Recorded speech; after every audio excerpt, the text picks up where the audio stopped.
மாடக்கோயில் அப்படின்னா அதை எதை குறிக்குது, எப்படி அதை புரிஞ்சுக்கலாம் சார்? கொஞ்சம் கடினமான கேள்வி. ஆ. இப்போ நீங்கள் நாகப்பட்டினம் மாவட்டம்னு எடுத்துக்கிட்டீங்கன்னா 9 கோயில் இருக்கு. திருச்சிராப்பள்ளியில் 2 தான் இருக்கு. நீங்கள் இந்த பக்கம் உளுந்தூர்பேட்டை பக்கம் தென்னார்காடு, பழைய தென்னார்காடு பக்கம் வந்தீங்கன்னா ஒரே ஒரு கோயில் தான். ஒரே ஒரு கோயில் தான் இருக்கு.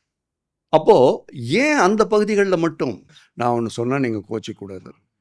நாகப்பட்டினத்தை ஏன் நாகைங்கிறீங்க? சுருக்கவே கூடாது. அந்த ஊர் பேரே போயிடுதுல்ல. மன்னிக்கணும் சார், கோச்சிக்காதீங்க. இல்லை சார். இப்போ எங்கள் ஊர் திருச்சிராப்பள்ளி. திருச்சின்னு சொன்னீங்கன்னா அதில் என்ன இருக்குது? சீன்னு இருக்குது. உங்கள் ஊரை சீன்னு சொன்னால் ஒத்துப்பீங்களா? எங்கள் ஊர் பேர் சிராப்பள்ளி சார். சிராப்பள்ளி. திருங்கிறது மரியாதைக்கு இருக்குது. ஒரு இச்சை போட்டு திருச்சின்னு சொல்லுறீங்க. அப்படி சொல்லுங்க. நீங்கள் பார்த்த ஆய்வு செய்த மாட கோயில்களில் வியந்து போன கோயில்கள் நிறையா இருக்கும். இன்றைக்கும் உங்களுக்கு தோடின உடனே இந்த கோயில் மாட கோயிலினுடைய அழகியலுடைய உச்சம் அல்லது ஏஸ்தட்டிக்காக அதுதான் ரொம்ப ஒரு அப்பீலிங்காக இருக்கக்கூடிய கோயில், உங்களுடைய பர்சனல் ஃபேவரட் அந்த மாதிரி ஏதாவது இருக்கா சார்? எவ்வளோ சொல்லலாங்க, எவ்வளோ சொல்லலாம்.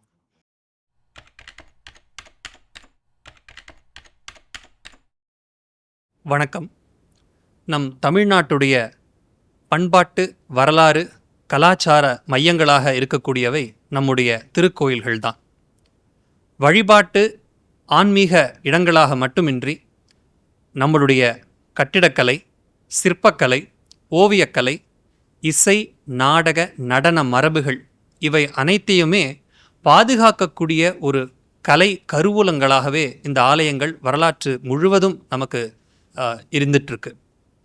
இந்த கோயில்கள் அப்படின்னு வரும்பொழுது இதற்கு ஒரு பெரிய ஒரு வரலாற்று பின்னணி, மன்னர்கள், அவர்கள் எழுப்பிய பல்வேறு கோயில்கள், அதில் இருக்கக்கூடிய கலை நுணுக்கங்கள், இவை அனைத்தையுமே நம்ம தெரிஞ்சுக்கணுன்னா அங்கே இருக்கக்கூடிய கல்வெட்டுக்கள் வாயிலாகவும் சிற்பங்கள் வாயிலாகவும் தான் நம்ம தெரிஞ்சுக்க முடியும். இவற்றையெல்லாம் விரிவாக ஆய்வு செய்து பல்வேறு அறிஞர்கள் கடந்த 150 ஆண்டுகளில் மிக விரிவான நூல்கள் எழுதியிருக்காங்க.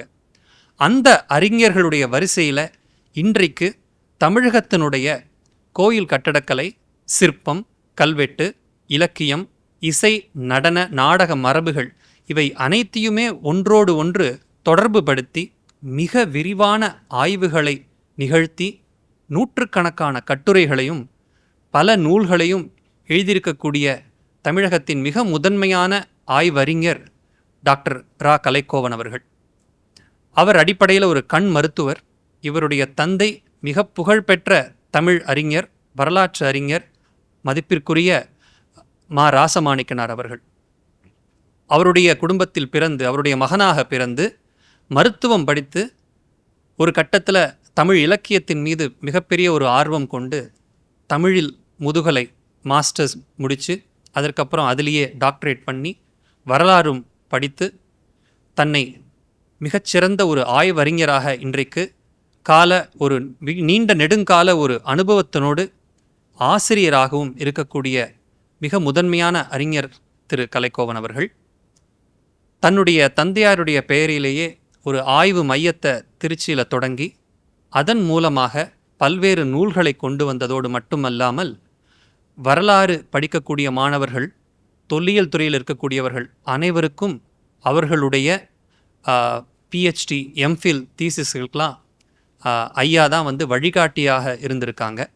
அது மட்டுமின்றி வரலாறை முதன்மை துறையாக எடுத்துக்காம வெவ்வேறு துறைகளிலிருந்து வரலாற்று புனைவுகளை வாசித்து, குறிப்பாக பொன்னியின் செல்வன் மூலமாக வரலாற்றுக்குள்ள ஒரு ஆர்வம் ஏற்பட்டு வரக்கூடிய பல்வேறு இளைஞர்களுக்கு புனைவை விட வரலாறு இன்னும் சுவாரஸ்யமானது. அதாவது history is more fascinating then fiction அப்படிங்கிற ஒரு ஸ்டேட்மெண்ட் அடிக்கடி சார் சொல்லுவாங்க.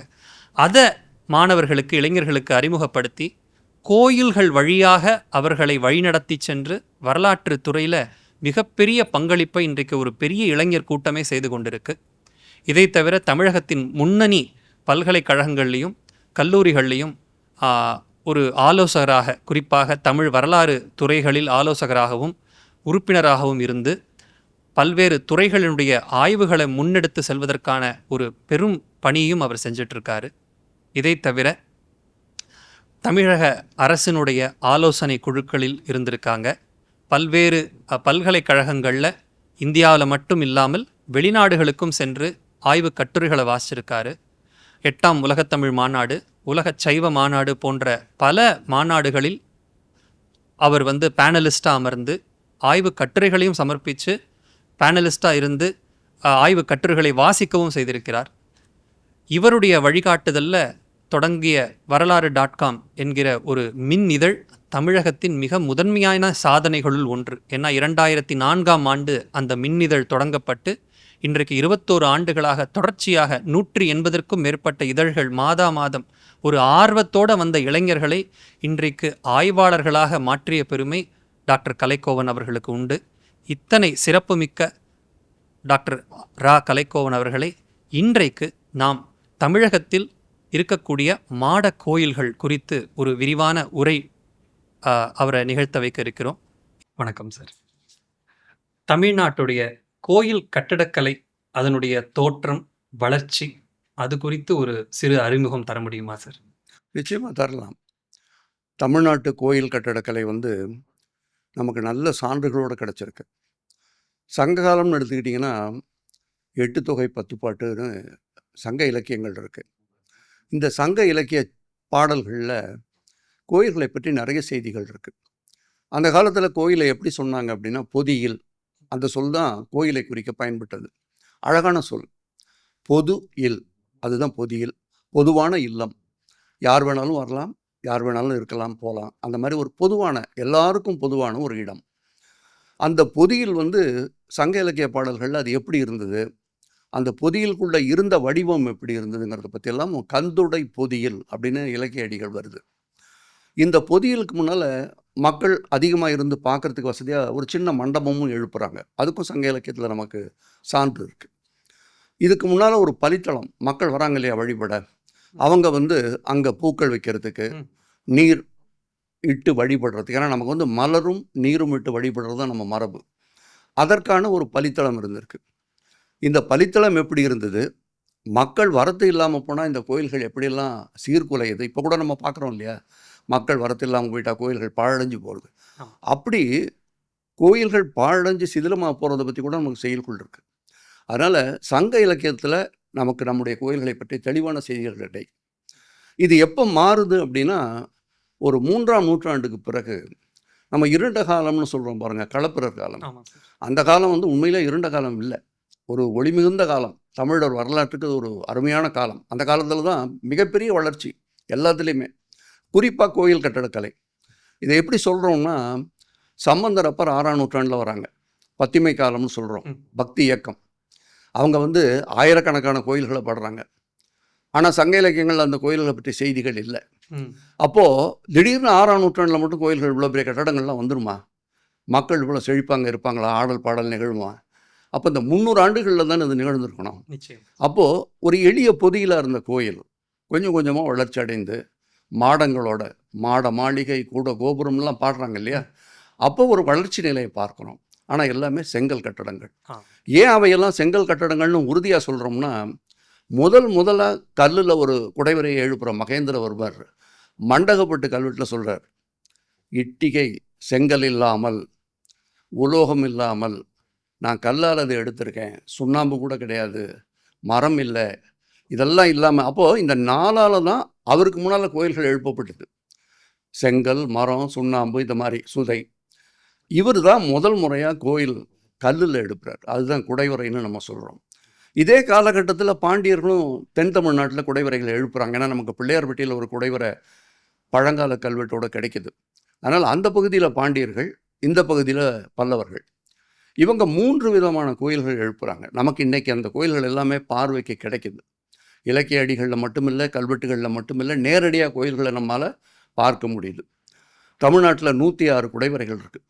106 குடைவரைகளையும் நாம் பார்த்துருக்கோம், ஆய்வு பண்ணியிருக்கோம். 7 தொகுதிகளாக ஆய்வு செய்து நூல்கள் வெளியிட்டிருக்கோம்.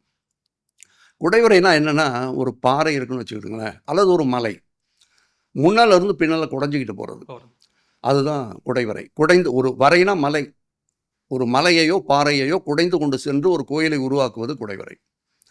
அடுத்த கட்டத்துக்கு வராங்க, அது ஒரு கல் தளி, ஒரு குன்றை பார்க்குறாங்க அல்லது ஒரு பாறையை பார்க்குறாங்க. இவங்க பார்வையில் அதில் ஒரு கோயில் தெரியுது. அப்போது அந்த கோயில் தவிர எச்சமாக இருக்கிற பாறையை மட்டும் செதுக்கி எடுத்துடுறாங்க. அப்போது ஒரு கல்லில் ஒரு தளி செய்கிறாங்க. ம். மோனோலித்திக் டெம்பிள்னு ஆங்கிலத்தில் சொல்கிறோம். ஒரு கல் தளி. ஒரு கல் இது தளி. 2வது கட்டம். ஆ. மகேந்திரவர்மர் காலத்தில் குடைவரை கோயில், ராஜசிம்மர் காலத்தில் இது வந்துடுது ஒரு கல் தளிகள். 9 ஒரு கல் தளிகள் தமிழ்நாட்டில் இருக்குது, குறிப்பாக மாமல்லபுரத்தில். மாமல்லபுரத்தில் பாண்டியர் பகுதியில் அது மாதிரி ஒரு கல் தளி நமக்கு கழுகுமலையில் வெட்டுவான் கோயிலுங்கிற பெயரில் கிடைக்குது. அற்புதமான ஒரு கோயில். அடுத்த கட்டம், இப்போது பாறையோ மலையோ இருக்கிற இடத்துல தான் கோயில் கட்ட முடியும். ஏன்னா ஒன்று குடஞ்சி பண்ணணும், இல்லைன்னா செதுக்கி பண்ணணும். நம்ம நினைக்கிற இடத்துல பண்ணணும்னா என்ன செய்யறதையும் யோசிச்சாங்க. கல்லை வெட்டி சின்ன சின்ன துண்டுகளாக்கி வேணுங்கிற இடத்துக்கு எடுத்துகிட்டு போய் நினைக்கிற மாதிரி கட்டலாம். ஏன்னா அங்கே பார்க்குறதுல என்ன வடிவம் கிடைக்குதோ அதுதான் அவன் செய்ய முடியும். இங்கே அப்படி இல்லை, நம்ம நினைக்கிற மாதிரி எல்லாம் செய்யலான்னு ஒரு எண்ணம் வரும்போது அடுத்த கட்டத்துக்கு போகிறாங்க. அதுதான் நம்ம கற்றளின்னு சொல்கிறோம். சிறு சிறு துண்டுகளாக அறுக்கப்பட்ட கற்களை அடுக்கி எழுப்பப்பட்ட ஒரு கோயில் தான் கற்றளி. அதுக்கு முன்னால் இருந்ததெல்லாம் மண்டளி அல்லது செங்கல் தளி. இது கற்றளி. இது ராஜசிம்மர் காலத்திலே வந்துடுது. தமிழ்நாட்டில் ஏகப்பட்ட கோயில்களை பல்லவர்களும் பாண்டியர்களும் கட்டுறாங்க. நமக்கு பாண்டியர் கோயில்கள் குறைவாக கிடச்சிருக்கு, கல்வெட்டு சான்றுகளும் குறைவாக கிடச்சிருக்கு. ஆனால் பல்லவர் கோயில்கள் 28-30 கோயில்கள் கல்வெட்டு சான்றோடு அற்புதமான கோயில்கள். மகத்தான ஒரு கட்டடக்கலை காலம்னு சொன்னால் பல்லவர் காலம் தான். பல்லவர்களுடைய எல்லா சோதனைகளும் பண்ணி பார்த்தாங்க. எப்படி இப்படியெல்லாம் கட்டலாம், எப்படி இப்படியெல்லாம் எழுச்சியுடையதாக்கலாம். ஒரு மகத்தான காலம். அதுக்கு பிறகு மறுபடியும் சோழர்கள் அதுக்கு அடுத்த கட்டத்துக்கு தோள் மேலே ஏறி பார்க்குற மாதிரி தான் அடுத்த கட்டத்துக்கு போகிறாங்க. பெரிய பெரிய கோயில்களை எழுப்புறாங்க, விமானங்கள் உயரமாக போகுது. அடுத்து வர்றவங்க கோபுரங்களை உயர்த்துறாங்க. யார் யாரால் என்னென்ன முடியுமோ அதையெல்லாம் செஞ்சு தமிழ்நாட்டு கட்டடக்கலையை ஒரு உன்னத நிலைக்கு கொண்டு போகிறாங்க. சார், இப்போ பொதுவாக நம்ம கோயில்களை பற்றி சொல்லும் பொழுது சாதாரண மக்கள் பயன்படுத்துகிற வார்த்தை பெரிய கோயில், விசேஷமான கோயில், அப்புறம் சில பேர் வந்து வடிவமைப்பை பார்த்துட்டு வித்தியாசமான கோயில், இப்படிலாம் சாதாரண மக்களுடைய மத்தியில் அந்த கலோக்கியலாக யூஸ் பண்ணுறோம். ஆனால் ஒரு கோயிலுங்கிறத அதனுடைய இலக்கணப்படி எப்படி புரிந்துக்கலாம்? ஒரு கோயிலுங்கிறதுக்கு என்னென்ன உறுப்புகள் இருக்கணும், என்னென்னலாம் சேர்ந்தா ஒரு கோயில் அப்படிங்கிறத நம்ம இன்னைக்கு புரிந்து கொள்ளலாம் சார்.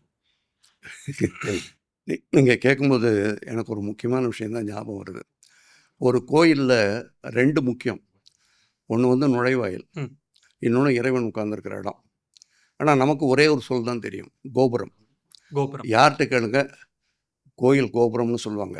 எதியா கோபுரம்னு கேளுங்க, உள்ளே இருக்கிறதும் கோபுரம், வெளியில் இருக்கிறதும் கோபுரம் அல்ல. காலை தலைன்னு சொல்ல முடியாது, தலையை காலுன்னு சொல்ல முடியாது. நுழைவாயில் வந்து கோபுரம். உள்ள இறைவன் உட்கார்ந்துருக்கிற இடத்துக்கு விமானம்னு ஒரு அழகான பேர் இருக்குது. அதுவே ஈவன் வரலாற்று ஆய்வாளர்களுக்கு கூட அந்த பெயர் தெரிய மாட்டேங்குது. அவங்க சொல்லும் போதும் கோபுரம்னே சொல்கிறாங்க. கண்டிப்பாக மாற்றி சொல்லணும். கோபுரம் என்பது நுழைவாயில். எந்த ஒரு வளாகத்திற்குள் நம்ம நுழைய ஒரு வாயில் இருக்கிறதோ அது மேலே எழுப்பப்படுகிற கட்டுமானம் கோபுரம். இறைவன் எங்கு அமர்ந்திருக்கிறானோ அல்லது இறை வடிவங்கள் எங்கு இருக்கின்றதோ அதன் மேல் எழுப்பப்படுகின்ற கட்டடங்கள் வந்து விமானம். 2க்கும் அடிப்படை வேறுபாடு தெரியணும். இப்போ தஞ்சாவூர் பெரிய கோயில கோபுரம் கோபுரம்னு சொல்றது உயரமான கோபுரம், அது விமானம். தஞ்சாவூர்னு சொன்னால் நிறைய கதை பேசலாம். ஆனால் அதுக்கு முன்னால் நீங்கள் கேட்ட கேள்விக்கு பதில் சொல்ல வேண்டியிருக்கு. இதில் கோயில்களுடைய வகைப்பாடுகளை பற்றி மக்களுக்கு தெரியலன்னு சொல்கிறத விட நம்ம அதை கொண்டு போய் மக்கள்கிட்ட சேர்க்கலை. நம்ம வந்து மக்களை பக்தி சடங்குகள் சார்ந்தே கொண்டு போகிறோமே தவிர கோயில்களை பற்றிய வரலாற்று அறிவை, கோயில்களை பற்றிய ஒரு அறிவியல் பார்வையை நம்ம கொடுக்க தவறிட்டோம்.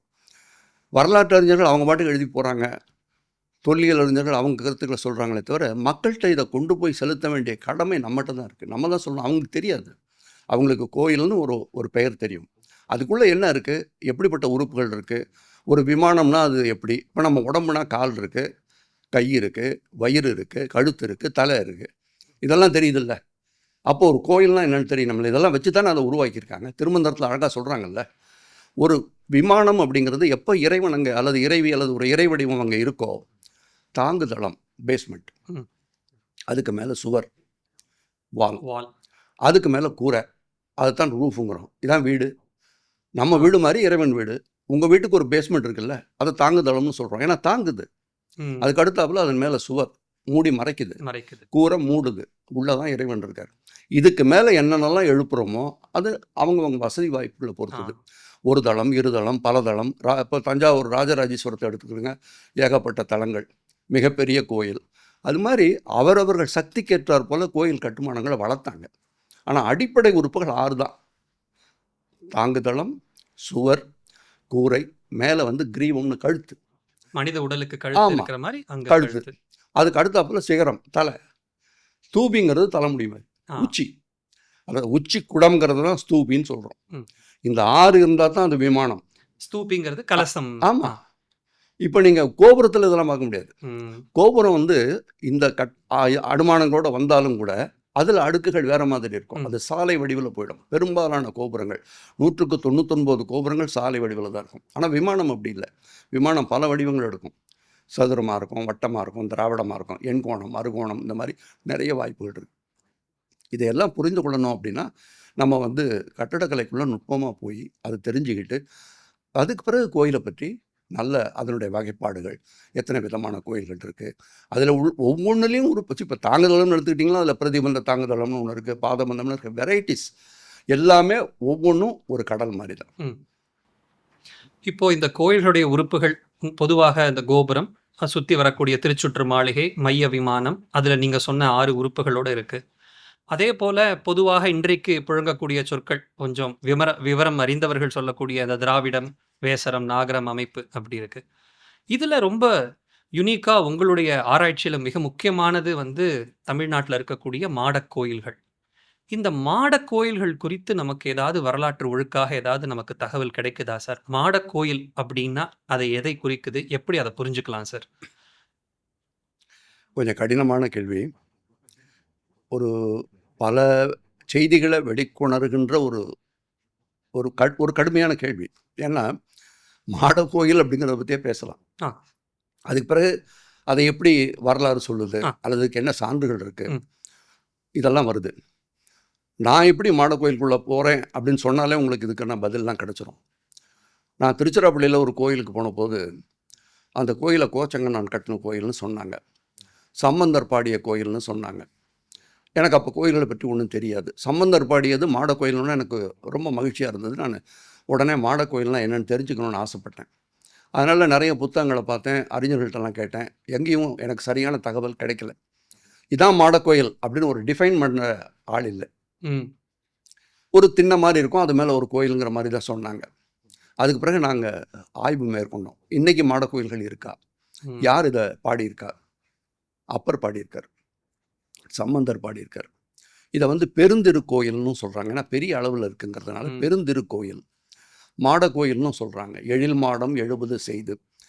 இதில் என்ன வேடிக்கைன்னா சைவ நாயன்மார்களும் இதை பாடுறாங்க, வைணவ ஆழ்வாரும் பாடியிருக்கார். திருமங்கை ஆழ்வார் பாடுறார், இருக்கிலங்கு திருமொழிவாய் எண்டோல் ஈசருக்கு எழில் மாடம் 70 செய்துலகாண்ட திருக்குலத்து வளச்சோழன் கோச்செங்கனான் சேர்ந்த கோயில் நரையூர் மணிமாடம் சேருமின்களே. திருநறையூர் மங்களாசாசனம் பண்ண தலம். நீங்கள் 4000 திவ்ய பிரபந்தத்தை எடுத்துக்கிட்டிங்கன்னா ஒரு அரசனை பற்றி ஒரு முழு பாசுரம் இவர் ஒருத்தர் தான்.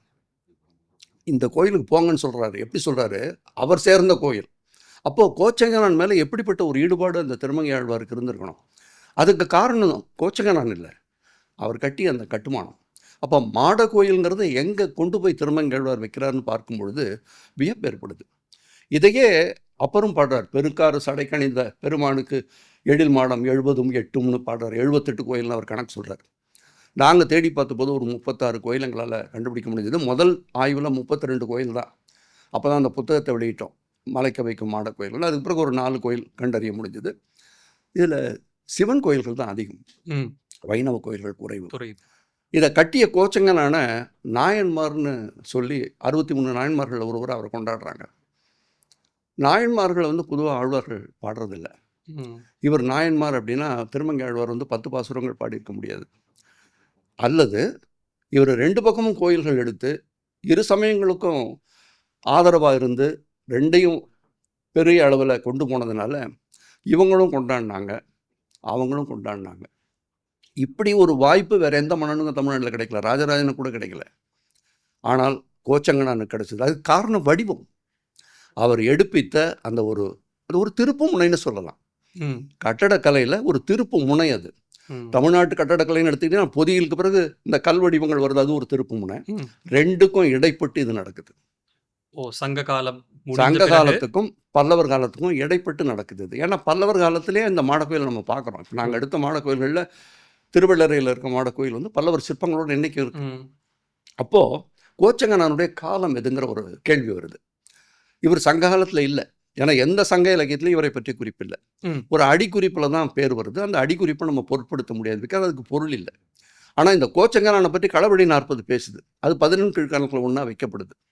இவரை பற்றி செப்பேடுகள் சொல்லுது. அப்போ இவருடைய காலம் என்னவா இருக்கும்னு கணிச்சு பார்க்கும்பொழுது சங்க இலக்கியங்கள் பேசாத ஒரு வடிவம், ஒரு கட்டுமான வடிவம். பின்னால பல்லவர்கள், பாண்டியர்கள், சோழர்கள் இவங்கெல்லாம் வரும்போது அதெல்லாம் திருப்பணி செய்கிறாங்க. ஆனால் கோச்செங்கனான்ங்கிற பெயரும் கல்வெட்டுகள்லையோ செப்பேடுகள்லையோ வந்துடுது. அவருக்கு சில சிற்பங்கள் இருக்கிறதாகவும் சொல்கிறாங்க. அந்த சிற்பங்களை நம்ம போய் பார்த்தோம். அதுக்கு கல்வெட்டு சான்றுகள் இல்லை, ஆனால் அவர் எடுத்த கோயில்களில் அதை வச்சுருக்காங்க. அது கோச்செங்கனான்னு சொல்கிறாங்க. அது பிச்சோழர் கால சிற்பங்களாக இருக்கலாம். அதனால் டாக்டர் ராஜமாணிக்கனார் அதை பற்றி ஒரு விரிவான ஆய்வு பெரிய புராண ஆராய்ச்சியில் செஞ்சுருக்கார். அவர் எல்லா சான்றுகளையும் ஆராய்ந்து, இலக்கிய, செப்பேடு, கல்வெட்டு எல்லா சான்றுகளையும் ஆராய்ந்து பொதுக்காலம் 5ஆம் நூற்றாண்டு அந்த காலகட்டத்தில் இவர் இருந்திருக்க வாய்ப்பு இருக்குது. ஏன்னா அவர் ஒரு பெரிய பேரரசராக இருந்திருக்கார். இவர் வென்ற நாடுகளை பற்றியெல்லாம் சம்பந்தர் பாடுறாரு. திரள் மன்னன், பல பேர்ட்டு திரை வாங்கின மன்னன்லாம் பேசுகிறார். சம்பந்தர் எந்த மன்னனையும் அப்படி பேசலை, கோச்செங்கனான் பற்றி மட்டும்தான் பேசுகிறார். அப்போ சம்பந்தருக்கு சற்று முன்னால் இப்படிப்பட்ட ஒரு பேரரசன் இருந்திருக்கணும்.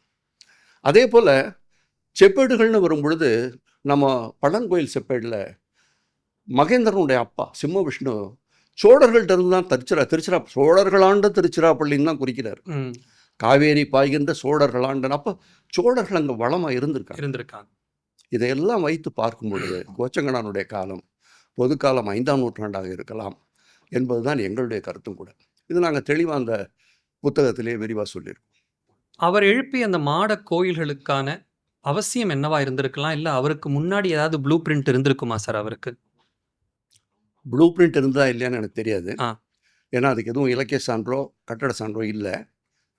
ஆனால் இவர் ஏன் இதை எழுப்பினாருங்கிறதுக்கு நம்ம நினச்சி பார்க்க முடியுது. காவேரி கரையில் தான் இருக்குது.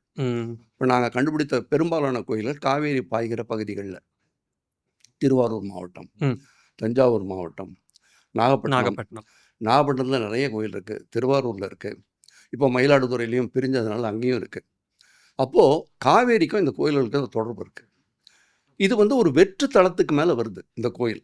இப்போ நீங்கள் சாதாரணமாக பார்க்குற கோயிலில் நேரடியாக உள்ளே போகலாம், ஒரு சின்ன சின்ன படிகள் ஏறி உள்ளே போகலாம், கருவறையில் இறைவனை பார்க்கலாம். இந்த கோயில் அப்படி இல்லை, ஒரு தளத்துக்கு மேலே இந்த கோயிலை எழுப்புறாங்க. வெற்று தளம்னு அதை சொல்கிறோம். ஒரு மேடைன்னு வச்சுக்காங்களேன், ஒரு ஃப்ளோர் அதுக்கு மேலே. ஆமாம், ஒரு ஃப்ளோர்னு வேணால் சொல்லுங்களேன். ஒரு தளம்னு சொல்கிறாங்க, ஒரு ஃப்ளோர். அதை நீங்கள் மேடைன்னு சொல்லலாம். ஒரு பெரிய மேடை, வெற்று தளம், அங்கே உள்ள ஒன்றும் கிடையாது. இட்ஸ் அ சாலிட் ஒரு ஸ்டோன் கன்ஸ்ட்ரக்ஷன், அவ்வளோதான். அதுக்கு மேலே கோயில் வருது. அதாவது எங்கேயும் நீங்கள் பார்க்கக்கூடிய இயல்பான 6 அங்கங்களை பெற்ற அந்த இறை கோயில் அதுக்கு மேலே வருது. ஓகே. அந்த கோயிலுக்கு போகிறதுக்கு படிகள் வைக்கிறாங்க. ஒரு 18 படிகள் 20 படிகள் ஏறி தான் அந்த கோயிலுக்கு போக முடியுது. இது மாடக்கோயில்ங்கிறதுக்கு அடிப்படை அந்த வெற்றுத்தளம் தான். எந்த ஒரு கட்டுமானம் வெற்றுத்தளத்தின் மேல் இருக்கிறதோ, வெற்றுத்தளம்னா நீங்கள் வெறும் மேடைன்னு அதை ஒதுக்கிட முடியாது. அதுக்குன்னு ஒரு அடையாளம் இருக்குது, அதுக்கு ஒரு தாங்குதளம் இருக்குது, சுவர் இருக்குது, தூண்கள் இருக்குது, கூரை உறுப்புகள் இருக்குது. இந்த 3ம் அமைந்த, ஆனால் உள்ளே எதையும் கொள்ளாத வெறுமையாக இருக்கின்ற ஒரு தளத்தின் மேல் எழுப்பப்பட்டிருக்கின்ற கோயில் தான் மாடக்கோயில். ஆனால் அதை பற்றி முன்னாடி அப்பர் பாடக்கூடிய அந்த கொகுடி கோயில், ஞாழர் கோயில், அதெல்லாம் அவர் அப்பர் தேவாரங்களில் வரும்பொழுது அது மாடக்கோயில் அவர் கோச்செங்கனானுடைய தொடர்பு படுத்தி தான் பாடுறாரு இல்லையா சார்? ஆனால் அதற்கு முன்னாடி அந்த மாதிரி ஒரு அமைப்பு இருந்ததுக்கான சான்றுகள் நமக்கு சான்று இதுவரைக்கும் கிடைக்கல. ஆனால் சங்ககால மன்னன் இல்லை உங்களுடைய சங்ககால மன்னனா இருக்க இயலாது. ஏன்னா சங்க காலத்தில் சோழர்களை பற்றி புறநானூரில் ஏகப்பட்ட பாடல்கள் இருக்கு. ஆனால் கோச்செங்கனானை பற்றி ஒரு பாடல் இல்லை. ஆனால் கோச்செங்கனான் கரிகாலனுக்கு பின்னால் வந்தவர், விஜயகாலனுக்கு முன்னால் வந்தவர்னு செப்பேடுகள் பேசுது. பின்னால் வந்த அன்பில் செப்பேடிலிருந்து கோச்செங்கனான் பெயர் வருது. ஆனால் அவர் விஜயகாலனுக்கு முந்தியவர், கரிகாலனுக்கு பிந்தியவர். அப்போ இடையில தானே இருக்க முடியும். இடையிலிருந்து ஒரு மாபெரும் பேரரசர். அதனால தான் அவரை குறிக்கிறாங்க. வேற எந்த அரசர்களை பற்றி இவ்வளவு விரிவாக ஆழ்வார்களோ நாயன்மார்களோ குறிப்பிடவே இல்லை. இவரை பற்றி மட்டும் அவ்வளவு சிறப்பாக பாடுறாங்க. சிறப்பாக பாடுறது அந்த அரசன் அல்ல, அந்த கலை வடிவம். தான் கட்டிய ஒரு வடிவத்தால் இவ்வளோ பெரிய உயரத்துக்கு போன அரசன் தமிழ்நாட்டில் வேறு யாருமே கிடையாது. ராஜராஜனை பற்றி கூட பெரிய இலக்கியங்கள் பேசலாம். அவர் எவ்வளோ வடிவமும் அருமையான வடிவம், ராஜசிம்மனுடைய கலை வடிவங்களும் அருமையான வடிவங்கள். பட் யாரும் பாடலை. ஆனால் இதை ஏன் பாடுறாங்க அப்படின்னா, இவை காலத்தால் நிற்கக்கூடிய அளவுக்கு ஒரு இயற்கையினுடைய சீற்றத்தை எதிர்த்து ஒரு புதுமையான ஒரு கண்ணோட்டம். அந்த காலகட்டத்தில் வந்து அது பெரிதும் மதிக்கப்படுகிறது. ஏன்னா பத்திமை காலம், மக்களுடைய கோயில்களை கொண்டு போய் சேர்க்க வேண்டிய ஒரு கட்டாயம் அவர்களுக்கு வருது. அந்த நேரத்தில் இந்த கலை வடிவம் வருது. அதனால எல்லாத்தையும் இணைச்சு அவங்க கொண்டு வந்து மக்கள்கிட்ட சேர்க்கிறாங்க. அது ஒரு குறிப்பிட்ட நிலப்பரப்புக்குள்ள, அதாவது சோழ நாட்டுக்குள்ள, இன்னைக்கு பல மாவட்டங்களா பிரிஞ்சிருந்தாலும் அது ஒரு காலத்துல சோழ மண்டலமாக தான் இருந்தது இல்லையா? நிச்சயமா அப்படித்தான் இருந்திருக்க முடியும். ஏன்னா நல்லாவே தெரியுது, நம்ம ஒரு அனலிட்டிக்கலாக பார்க்கும் பொழுது இந்த 3 மாவட்டங்கள் அது சிறப்பாக இருக்கு. இப்போ நீங்கள் நாகப்பட்டினம் மாவட்டம்னு எடுத்துக்கிட்டீங்கன்னா 9 கோயில் இருக்கு. திருச்சிராப்பள்ளியில் 2 தான் இருக்கு. நீங்கள் இந்த பக்கம் உளுந்தூர்பேட்டை பக்கம் தென்னார்காடு, பழைய தென்னார்காடு பக்கம் வந்தீங்கன்னா ஒரே ஒரு கோயில் தான் இருக்கு. அப்போ ஏன் அந்த பகுதிகளில் மட்டும் அது சோழ மண்டலம், காவேரியினுடைய சீற்றம் தவிர்க்க ஒரு தடுப்பணை மாதிரி அதை பயன்படுத்துறாங்க. வெள்ளம் வந்து ஆமா பாதிக்காம இருக்கிற காவிரியில வந்த வெள்ளத்தை பத்தி நூற்றுக்கணக்கான கல்வெட்டுகள் இருக்கு. எங்க திருச்சிராப்பள்ளி மாவட்டத்து கல்வெட்டுகள் எடுத்து பார்த்தீங்கன்னா காவேரி வெள்ளத்தால மணல் அடிச்சு போன நிலங்கள் திருவரங்கத்துல மடப்பள்ளி செயல்பட முடியல. காவேரி வெள்ளத்துல அவ்வளவு அழுது எழுதுறாங்க. திருவரங்கம் கல்வெட்டுகள் எடுத்து படிச்சீங்கன்னா 2 ஊர்கள் சுத்தமா அழிஞ்சு போகுது. சாமிக்கு படையல் போட வழி இல்லை. அதையெல்லாம் சீர்திருத்தது ஒரு பெரிய புரட்சி செய்கிறார் குலோத்துங்க காலத்தில். அப்போ நீங்கள் நினச்சி பாருங்கள், கோச்சங்கனானுடைய அந்த எண்ணம், அதனுடைய வெளிப்பாடு, அந்த கலை வடிவம் எப்படி பாராட்டாமல் இருப்பாங்க? அப்படித்தானே கொண்டாட முடியும். இலக்கியம் அப்படித்தானே தூக்கி நிறுத்தும். சார், இப்போ இந்த மாட கோயில்களில் சிவனுடைய ஆலயங்களும் இருக்கு, திருமாலுக்கான விண்ணகரங்களும் அமைக்கப்பட்டிருக்கு.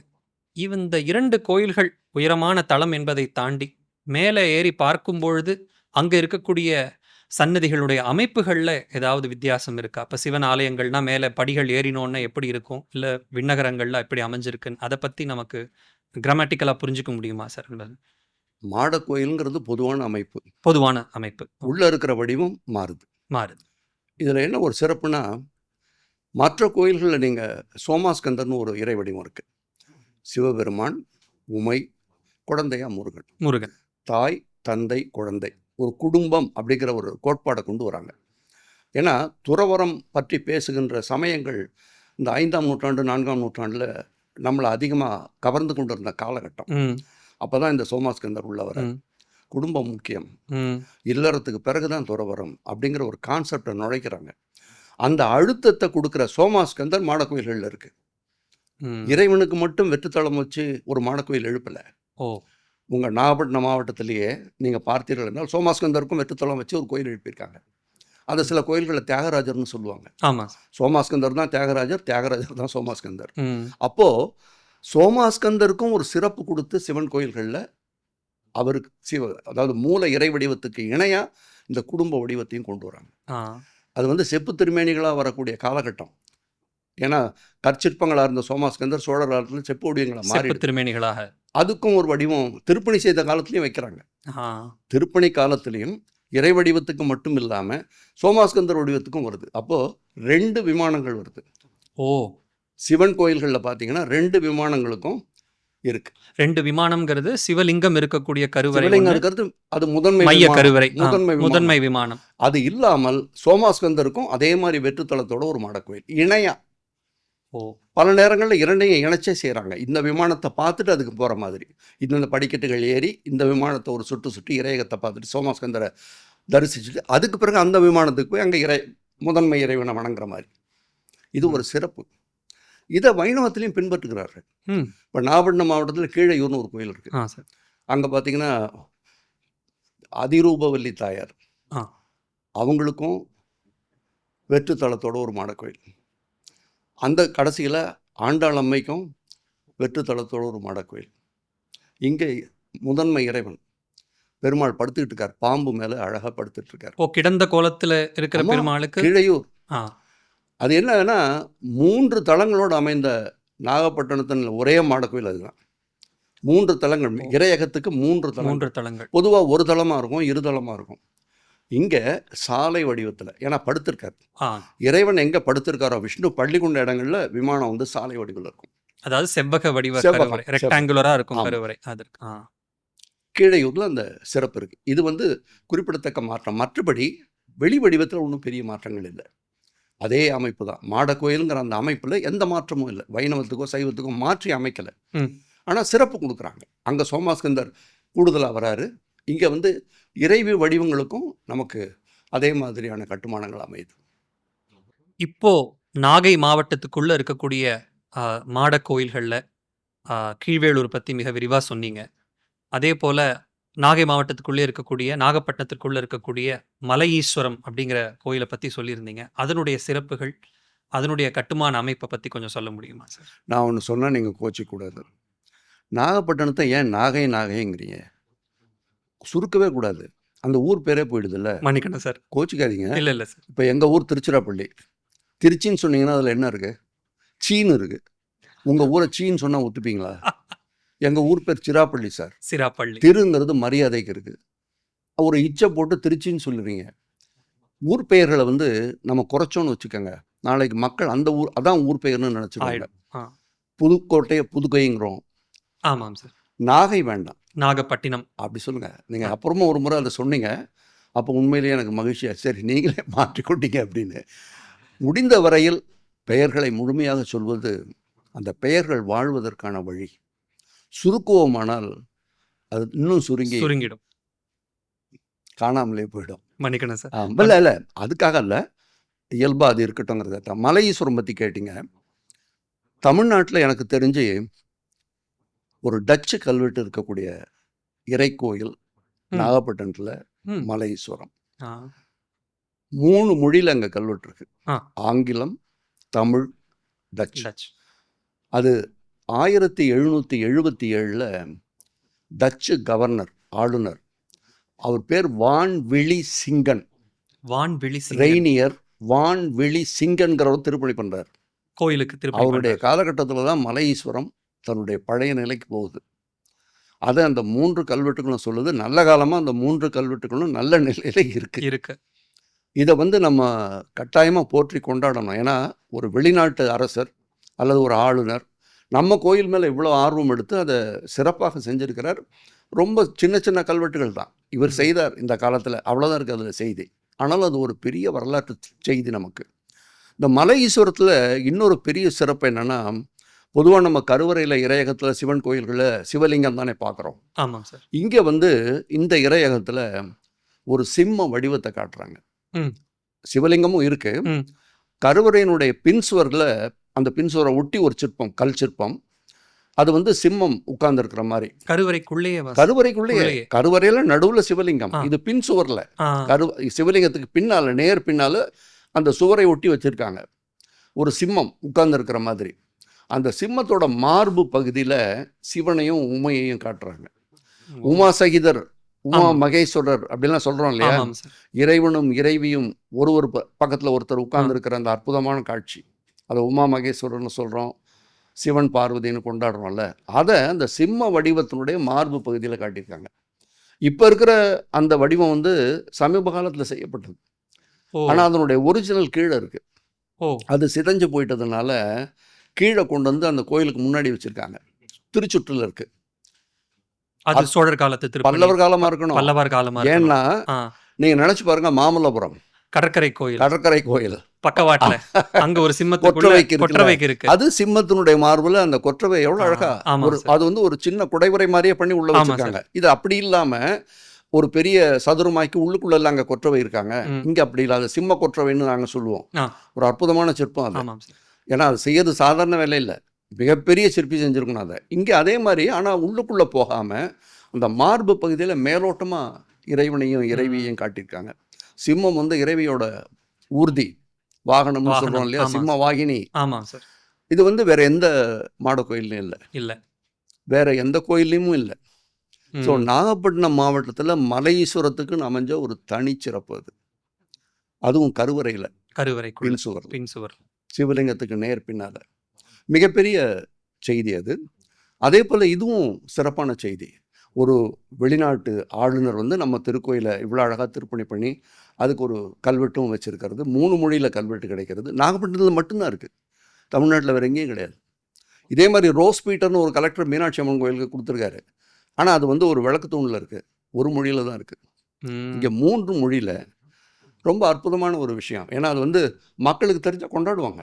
நிச்சயமா சார். ஒரு பெருமையாக கருதுவாங்கல்ல. நிச்சயமாக சார். அந்த கோயில் எங்கேயோ போயிடும். எந்த செய்தி மக்கள்கிட்ட போய் அந்த கோயிலை உயர்த்துதுங்கிறதையும் நம்ம கவனத்தில் கொள்ள வேண்டியிருக்கு. மலையீஸ்வரம் வந்து எல்லா மாட கோயில்கள் போல இருந்தாலும் கூட இந்த தனிச்சிறப்புகளை நம்ம கட்டாயம் சொல்லணும். இன்னொன்று ஜுரகரேஸ்வரர். ஜுரஹரேஸ்வரர். அந்த கோயிலை திருப்பணி பண்ணும்போது ஒரு கல்வெட்டை தலைகீழாக மாற்றி வச்சுட்டாங்க. திருப்பி வச்சிருக்காங்கல்ல. ஆமாம், அது பல கோயில்களில் நடக்குது. எனக்கு தெரியாதனால பண்ணுறாங்க. கோயில்களில் கல்வெட்டுகளும் இந்த மாட கோயில்கள் 9 மாட கோயில்கள் நாகப்பட்டினத்தில் பிற்கால சோழர்கள் இருக்குது. 3ஆம் ராஜேந்திரன், 3ஆம் ராஜராஜன், அதை ஒட்டி வரக்கூடிய பிற்கால பாண்டியர்கள், பின்னால் வரக்கூடிய விஜயநகர அரசர்கள், நாயக்க மன்னர்கள் இருக்கு. அதனால கல்வெட்டுகளும் இருக்கு, சிற்பமும் இருக்கு, அழகான மாட கோயில் கல்வெட்டுகளோட இருக்கு. இன்னொரு வேடிக்கை பாருங்க, பொதுவாக இறை வடிவம் வந்து பெயர்கள் சில நேரத்தில் தமிழில் இருக்கும், பெரும்பாலான பெயர்கள் வடமொழியில் தான் சொல்லுவாங்க. ஆமாம். இறைவியினுடைய பெயரும் அப்படிதான், அபித குஜாம்பாள்லாம் சொல்லுவாங்க, நமக்கு ஒன்றும் புரியாது. ஆனால் நாகப்பட்டினம் மாட கோயிலில் இருக்கிற இறைவியினுடைய பெயர்கள் அருமையான தமிழ். ஒரு அம்மாவுக்கு தேன்மொழின்னு பேர், இறைவிக்கு தேன்மொழி. ஊரில் இருக்க பொண்ணு இல்லை, கோயிலில் கருவறையில் உட்கார்ந்து இருக்கிற அம்மனுக்கு பேர் தேன்மொழி. வேல் நெடுங்கண்ணி, நாகப்பட்டினத்தில் இருக்க இன்னொரு கோயிலில் அம்மனுடைய பேர் பூங்குடல் நாயகி, மாழையுன் கண்ணி. எந்த ஊரில் நீங்கள் பார்க்க முடியும் நாகப்பட்டினம் தவிர? அத்தனை மாட கோயில்களையும் பார்த்தீங்கன்னா அழகான தமிழ் பேர் சார். அம்மனுக்கு தமிழ் பேர் வச்சு தமிழை கொண்டாடி எல்லாருக்கும் இப்போ வேல் நெடுங்கண்ணினா கேட்குறவங்க எல்லாருக்கும் தெரியுமில்ல, அந்த அம்மாவோட கண்ணு வேல் மாதிரி இருக்குன்னு. நீங்கள் அதை வேற மாதிரி வடமொழியில் சொன்னீங்கன்னா புரியாது. புரியக்கூடிய மொழியில் ஒரு அம்மனுடைய பெயரை வச்சு மக்களை அது போய் சேரணும்னு நினைச்சிருக்காங்கல்ல, கொண்டாட வேண்டாம்? நிச்சயமா எல்லா கோயிலும் இருக்கு. நாகப்பட்டினம் மாவட்டத்தில் இருக்க எல்லா மாட கோயிலையும் தமிழில் பேர் இருக்கு அம்மனுக்கு.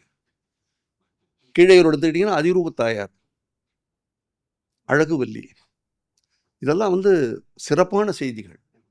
நம்ம நாகப்பட்டினம் மாவட்டத்துக்குரிய ஒரு சிறப்பான செய்தி.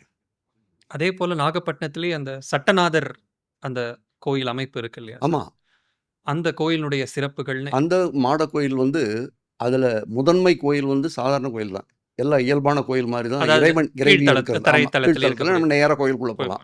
இது அப்படி இல்லை, சட்டநாதர் வந்து அதனுடைய வலப்புறத்தில் மாட கோயில் அமைச்சிருக்காங்க. அது வந்து பிற்காலத்தில் தான் அந்த அமைப்பு வருது. அந்த கோயில் வந்து பழைய கோயிலாக இருக்கலாம், ஆனால் அதோட மண்டபங்கள் சேர்க்குறாங்க பாருங்க. அதில் ஒரு முன் மண்டபத்தில் நிறைய சிற்பங்கள் வருது, போர் வீரர்கள் மாதிரி காட்டுறாங்க. அது நம்ம நிறைய அந்த விஜயநகர காலத்துலேருந்து பார்க்கலாம், நாயக்கர் காலத்தில் பார்க்கலாம். பல கோயில்கள் திருவரங்கத்துலேயே இருக்குது. ஒரு வெளி மண்டபத்தில், வெள்ளை கோபுரத்து பக்கத்தில் இருக்கிற மண்டபத்தில் இது மாதிரி சிற்பங்கள் பார்க்கலாம். அந்த புலியை வேட்டையாடுற மாதிரி, குதிரையில் போகக்கூடியவர்கள் இங்கே இருக்குது. மலையீஸ்வரத்தில் இருக்குது, இந்த சட்டநாதர் கோயில். நாகப்பட்டினத்தில் இந்த 9 மாட கோயிலில் அங்கே மட்டும்தான் அதை நீங்கள் பார்க்கலாம். ஒரு பெருந்தொகுப்பாக இந்த பக்கம் ஒரு தொகுப்பு, அந்த பக்கம் ஒரு தொகுப்புன்னு 2 தொகுப்பு காட்டியிருக்காங்க. அது ஒரு பெரிய சிறப்பு. ரெண்டாவது, சட்டநாதருக்கு எல்லா கோயில்கள்லையும் மாட கோயில் வைக்கல. இப்போ நீங்கள் நிறைய கோயில்களில் சட்டநாதருங்கிற திருமேனி இருக்கு, ஆனால் அது மாட கோயில் அமைப்பில் இல்லை. பைரவர் தான், பைரவரை சட்டநாதர்னு சொல்லுவாங்க, க்ஷேத்ரபாலர்னு. இதுக்கெல்லாம் வேறுபாடு இருக்குது. நான் அந்த வாகனம் இல்லாமல், இப்போ பைரவர்னா அதுக்கு நாய் வாகனம் இருக்கணும், ஆனால் க்ஷேத்ரபாலருக்கு அந்த வாகனம் இருக்கணும்னு அவசியம் இல்லை. சட்டநாதரை வேறு வடிவத்தில் காட்டுறாங்க. இப்படி காட்டக்கூடியது சிவ வடிவம் தான், ஆனால் இங்கே சட்டநாதருக்கு மாட கோயில். தமிழ்நாட்டில் 2-3 இடங்கள்ல தான் அப்படி இருக்குது. அதில் நாகப்பட்டினம் மாவட்டம் உண்டு. இந்த நாகப்பட்டினம் பகுதிக்குள்ளேயே வரக்கூடிய மிக முக்கியமான பிரபலமான இருக்கக்கூடிய கோயில் அப்படி இந்த வார்த்தையை நம்ம பயன்படுத்தணும். சிக்கல் கோயில், அது சிங்காரவேலருக்கு அப்படின்னு தான் பொதுவாக அறியப்படுகிறது. ஆனால் உங்களுடைய ஆய்வு நூல்லையும் அதை குறிப்பிட்டிருந்தீங்க, அந்த கோயிலினுடைய மூல சிவலிங்கத்தை பற்றியும் அங்கே இருக்கக்கூடிய அமைப்புகளை பற்றியும். அந்த சிக்கல் கோயிலுக்கு பாடல் பெற்ற தலமும் கூட அது. அந்த சிக்கல் கோயிலினுடைய சிறப்பை கொஞ்சம் சொல்ல முடியுமா சார்? சிக்கல் வந்து சிக்கலான கோயில் தான். இப்போ நீங்கள் வயலூர் இருக்கு இல்லையா, திருச்சிராப்பள்ளி மாவட்டத்தில், அது சிவன் கோயில், பழமையான சிவன் கோயில். ஆனால் கிருபானந்த வாரியார் ஐயா இருந்தாங்கல்ல, அவங்க அந்த முருகனை நல்லா உயர்த்தி விட்டாங்க. நீங்கள் இப்போ வயலூரில் யாருன்னு கேட்டிங்கன்னா முருகன் தான். வயலூர் முருகன் கோயில்னு சொன்னீங்கன்னா தான் தெரியும். சிவன் கோயில்னா அப்படி கோயிலை கிடையாண்டுருவாங்க. அது மாதிரி தான் சிக்கல் வந்து சிவன் கோயில் தான், சிவனுக்காகவே எழுப்பப்பட்ட மாட கோயில். ஆனால் சிங்காரவேலர் எங்கே இருக்காருன்னா அவருக்கு முன்னால் இருக்க மண்டபத்தில் இருக்கார். அவருக்கு எந்த சிறப்பும் அந்த கோயிலில் இல்லை, ஆனால் அவருக்கு சிறப்பை கொடுத்துருக்கிறது மக்கள், அவரை கொண்டாடுறாங்க. அதனால சிக்கல் சிங்காரவேலர்னு அவருக்கு பெயரும் இருக்குது. ஆனால் அவர் ஒரு திருமேனியாக இருக்கார், அவ்வளோதான். அவருக்காக எழுப்பப்பட்ட கோயில் அல்ல அது, அவருக்காக எழுப்பப்பட்ட கோயில் அல்ல அது. அது வந்து சிவபெருமானுக்காக எழுப்பப்பட்ட அழகான மாட கோயில். நாகப்பட்டினம் மாவட்டத்தில் இருக்கக்கூடிய மாட கோயில்கள் நல்ல வடிவத்தில் இருக்கிற கோயில் அது. இன்னொரு சிறப்பு என்னன்னா, அந்த சிக்கல் கோயிலில் இப்போ நம்ம பல கோயில்களில் கல்வெட்டுகள் பார்க்குறோம் இல்லையா, தல வரலாறு படிக்கிறோம், மக்கள் சொல்கிற செய்திகளை கேட்குறோம். இந்த கோயிலில் இறைவனை யார் யார் வழிபட்டாங்கன்னு ஒரு பட்டியலை போடுறாங்க. கல்வெட்டில் இருக்கு. அது யார் யார் பாருங்க, இன்னென்ன மரங்கள் இறைவனை வழிபட்டது. இப்போ ஏன் அந்த மரங்கள் வந்து இறைவனை வழிபட்டதுன்னு ஒரு பட்டியல் போடுறாங்க. மரம் வழிபட்டால் எனக்கு என்னன்ட்டு யாரும் போக மாட்டாங்க. ஏன்னா மரமே வழிபடுது. அப்போ அந்த மரம் முக்கியமான மரம் ஆயிடுது இல்லை, தெய்வ மரம் ஆயிடுது. இதை வந்து சேக்ரெட் ஃபாரஸ்ட்னு ஒரு தியரி சொல்லுவாங்க. அதாவது ஒரு மரத்தை காப்பாற்றணும்னு நீ நினச்சின்னா அது மேலே ஒரு இறை வடிவத்தை ஏற்றி விட்டுரு, அதை புனிதப்படுத்துறது, அவ்வளோதான். இப்போ நீங்கள் வேப்ப மரத்தில் அது இருக்குது, இந்த இடத்துல அதுக்கு காரணமே மரங்களை காப்பாற்ற வேண்டுங்கிறது தான் அடிநாதம். அது போல இத்தனை மரங்கள் பேரே சொல்கிறாங்க, இன்னென்ன மரங்கள் இறைவனை இங்கே வழிபட்டது ஒன்று. அடுத்தபோல் இன்னென்ன குளங்கள் இறைவனை வழிபட்டது, நீர்நிலைகள் வழிபட்டிருக்கு. நம்ம யாரையாவது வரலாறு படிக்கிறேன்னு கேட்டு கிண்டல் பண்ணுறேன்னு சொல்லுவோம் தெரியுமா, என்ன அவங்க ராஜா பெருசாக கட்டிட்டாரு, மரம் வெட்டினாரு, மரம் வச்சாரு, குளம் வெட்டினாருன்னு சொல்லுவோம். மரம் வெட்டுறது இப்போ தான், அப்போ இல்லை. மரம் வச்சாரு, குளம் வெட்டினாரு. இன்னைக்கு அதுதானே நம்ம செய்கிறோம். அந்த ராஜா செஞ்சதை கிண்டலாக பேசுகிறோமே, அதுதானே நம்ம செய்கிறோம். அப்படி அதை புனிதப்படுத்துகிறாங்க. குளத்தை காப்பாற்று, இந்தந்த குளங்கள் இறைவனை வழிபட்டுருக்கு. அதே போல் மரங்கள், அதுக்கு பிறகு தான் முனிவர்களை சொல்கிறாங்க. அப்போ யோசிச்சு பாருங்க, யாருக்கு முதல் இடம், அடுத்தது யாருக்கு இரண்டாவது இடம், நம்ம எங்கே நிற்கிறோம் பாருங்க. இப்படிப்பட்ட ஒரு பார்வை இருக்குது பார்த்தீங்களா. இந்த பார்வை வந்து மிகச்சிறப்பான பார்வை. எப்படி ஒரு திட்டமிடல் இருக்கணும், எப்படி ஒரு கண்ணோட்டம் இருக்கணும், எதிர்காலத்தை பற்றிய ஒரு சிந்தனை இருக்கணும். இதை ஒரு கல்வெட்டாக வடிக்கிறாங்க, வடிவங்களோட. இன்னென்ன மரம்னு அந்த மரத்தையும் செதுக்கியிருக்காங்க. தமிழ்நாட்டில் வேற எங்கேயும் கிடையாது சார், சிக்கலில் மட்டும்தான். பொதுவாக இலக்கியங்கள்லாம் அந்த குறிப்புகள் வரும், ஆனால் கல்வெட்டுக்களில் சிற்பங்களோட சேர்ந்து இந்த மாதிரி இருக்கக்கூடியது சிக்கல்ல மட்டும். நீங்கள் கட்டாயம் போய் பார்க்கணும், பார்த்தா தான் அதனுடைய அருமை தெரியும். அப்படிப்பட்ட ஒரு சிறப்பான கோயில் சிக்கல். சிங்காரவேலர் நிச்சயமாக சிறப்பானவர், அது சிக்கலுக்கு பெருமை சேர்க்குது. ஆனால் கூடுதல் பெருமைகளாக அறிவியல் பார்வையோடு நம்ம தமிழர்கள் செஞ்சுருக்கக்கூடிய அந்த சிறப்பு இருக்குது பார்த்தீங்களா, அது சிக்கல் இருக்கும். வேறு எந்த மாட கோயிலையும் கிடையாது. சிக்கலோட தனிச்சிறப்பு அது. நீங்கள் பேசும்பொழுது கீழ்வேளூர் பற்றி பேசும்போது வலிவலத்தையும் குறிப்பிட்டிருந்தீங்க. வலிவலம் கோயில் வந்து எந்த அளவுக்கு நம்ம அந்த சிறப்பு மிக்கது, அதாவது மாட கோயில்களுடைய வரிசையில் வலிவலத்தினுடைய இடம் என்ன, நீங்கள் எதை கருதுவீங்க சார்? வலிவலம் தேவூர் ரெண்டுமே ஒரே மாதிரியான அமைப்பு. வலிவலத்துக்கு ஒரு தனிச்சிறப்பு என்னன்னா, அந்த மூவர் பாடுறாங்க.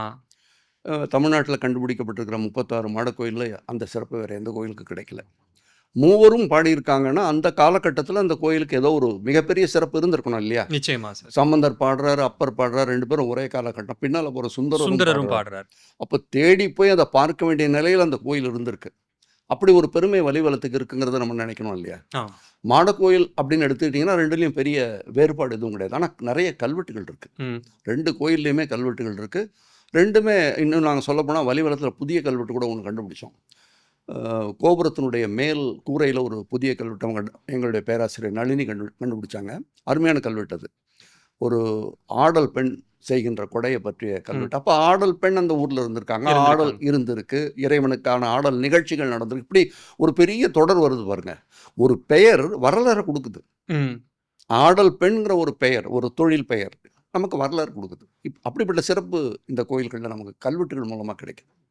அது அந்த வலிவலமும் சரி, தேவரும் கிட்டத்தட்ட அமைப்புல ஒன்றாக இருக்கு. 3 பக்கமும் குளங்களால் சூழப்பட்ட ஒரே மாட கோயில் அது. 3 பக்கங்களும் சார், 3 பக்கம் கிழக்கு பக்கம் பார்த்த கோயில் அது. தெற்கு, மேற்கு, வடக்கு முத்திசைகள்லையும் நமக்கு அங்கே குளம் இருக்கு. நீர்நிலைகளால் முப்புறத்தும் சூழப்பட்ட கோயில்னு தமிழ்நாட்டில் ஒன்று உண்டுனா வேற எந்த கோயிலும் கிடையாது. கோயில் வெளிப்புறத்தில் கோயிலை தாண்டி நீங்கள் இப்படி போனாலும் குளத்தில் விழுவீங்க, அப்படி போனாலும் குளத்தில் விழுவீங்க, இந்த பக்கம் போனாலும் குளம். நீங்கள் குளத்தை தேடி தனியாக எங்கேயும் அலைய வேண்டியதே இல்லை. அப்படி ஒரு நீர்நிலைகளுக்கு ஒரு முக்கியத்துவம் கொடுக்கக்கூடிய ஒரு சூழல். அப்போ அந்த ஊரில் இருக்கவங்க அதை போற்றி கொண்டாடி இருக்காங்க இல்லையா. ஊர் வளமாக இருந்திருக்கணும் இல்லையா. நிச்சயமா சார். நீர் இருக்குது, நிலம் நிச்சயமாக செழிப்பாக விளைஞ்சிருக்கும், மக்கள் நல்லா வளமாக இருந்திருப்பாங்க. இப்படி ஒரு கோயில்னா அந்த கோயிலில் இருக்க இறைவனை மட்டும் நம்ம நினைக்கணும்னு அவசியம் இல்லை, சமூகம் சார்ந்தும் சிந்திக்கலாம். நிச்சயமா சார்.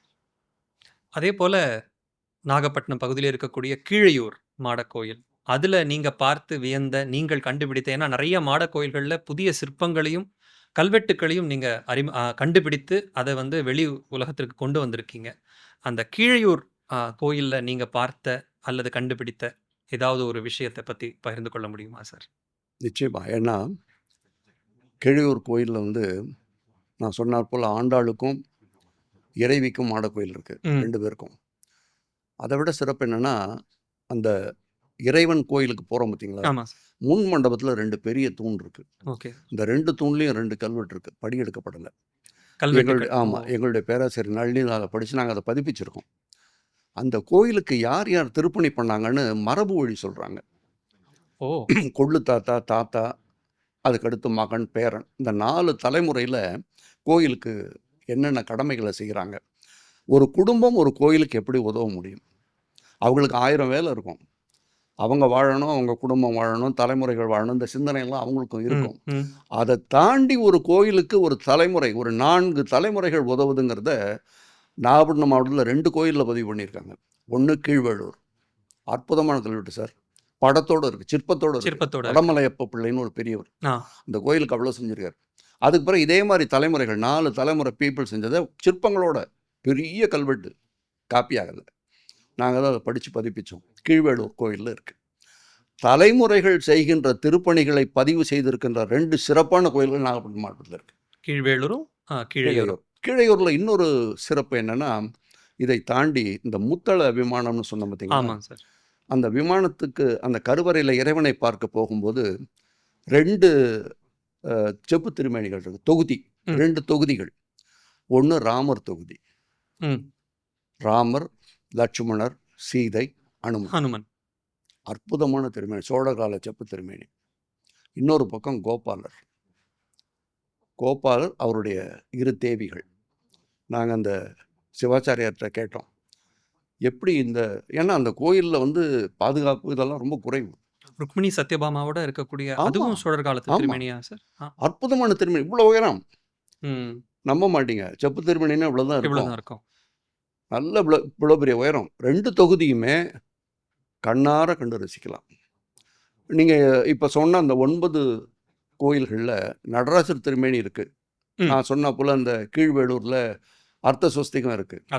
ஆனால் பெருமாள் கோயில்களில், நான் பார்த்த பெருமாள் சார்ந்த மாட கோயில்களில் இப்படிப்பட்ட திருமேனிகள், பிற்சோழர் கால செப்பு திருமேனிகள் இருக்கின்ற ஒரே கோயில் கீழையூர் தான். இப்போ நாகப்பட்டினம் மாவட்டத்துக்கு மறுபடியும் ஒரு பெருமை கிடைக்குது இல்லையா? 2 தொகுதிகள், 2மே நல்ல உயரமான செப்பு. அது செய்கிறது ஒன்றும் எளிதான அற்புதமான திருமேனிகள், பார்த்து ரசிக்கக்கூடிய திருமேனிகள் இருக்குது. மக்கள் பார்க்கணும். அந்த காலத்தில் எவ்வளோ பாடுபட்டு அதெல்லாம் செஞ்சுருப்பாங்கிறத அவங்க உணரணும். வழிபாடு ஒரு பக்கம் இருந்தாலும் கூட அவங்களுடைய அந்த நுட்பம், கலை நுட்பம் இருக்கு இல்லையா, ஒவ்வொரு திருமேனியும் என்ன மாதிரியான உணர்வுகளை வெளிப்படுத்துது. நீங்கள் அனுமனை பார்க்கணும். நம்ம கம்பராமாயணம்லாம் படிக்கிறோம், பட்டிமன்றங்கள்லாம் கேட்குறோம், ஆனால் அதோட விட்டுறோம். இந்த திருமேனிகளை பார்க்கும்போது அந்த உணர்வுகளுடைய படப்பிடிப்பு நமக்கு கிடைக்குது. எப்படி இருந்தாங்க, லக்ஷ்மணன்னா எப்படி இருந்தார், சீதை எப்படி இருந்தாங்க, அவ்வளோ அழகாக செதுக்கியிருக்காங்க. ஒவ்வொரு திருமேனியும் நல்ல ஒரு உணர்வுகளை வெளிப்படுத்தக்கூடிய வகையில் பிற்சோழர் காலத்தில் செஞ்சுருக்காங்க. அது கீழையூரோட தனிச்சிறப்பு. அதே போல் ஆண்டாளுக்கும் மாட கோயிலாகவே தனி மாட கோயில். ஆமாம், அதுவும் இறைவன் இப்படி இருக்கார். அந்த பக்கம் ஆண்டாள், இந்த பக்கம் முதல் இறைவி. அது இந்த பக்கம் அந்த மாட கோயில், அந்த பக்கம் இந்த மாட கோயில், நடுவில் இவருடைய சாலை திருமண், முத்தழை திருமண் அழகாப்படுத்திருக்கார். அதே போல இன்னொரு சிறப்புமிக்க கோயில் உங்க நூல்ல குறிப்பிட்டிருக்கக்கூடியது அம்பர் திருக்கோயில். அதனுடைய சிறப்புகள் நீங்க கண்டு வியந்த ஒரு அம்சம்னா எதை சொல்லுவீங்க சார்? அம்பர் அப்படின்றத பெருந்திருக்கோயில்னே சொல்லுவாங்க. இப்போ இந்த கோயில்களோடலாம் அந்த பெயர் வரல. ஆனால் அம்பர் பெருந்திருக்கோயில்னே பாடுறாங்க.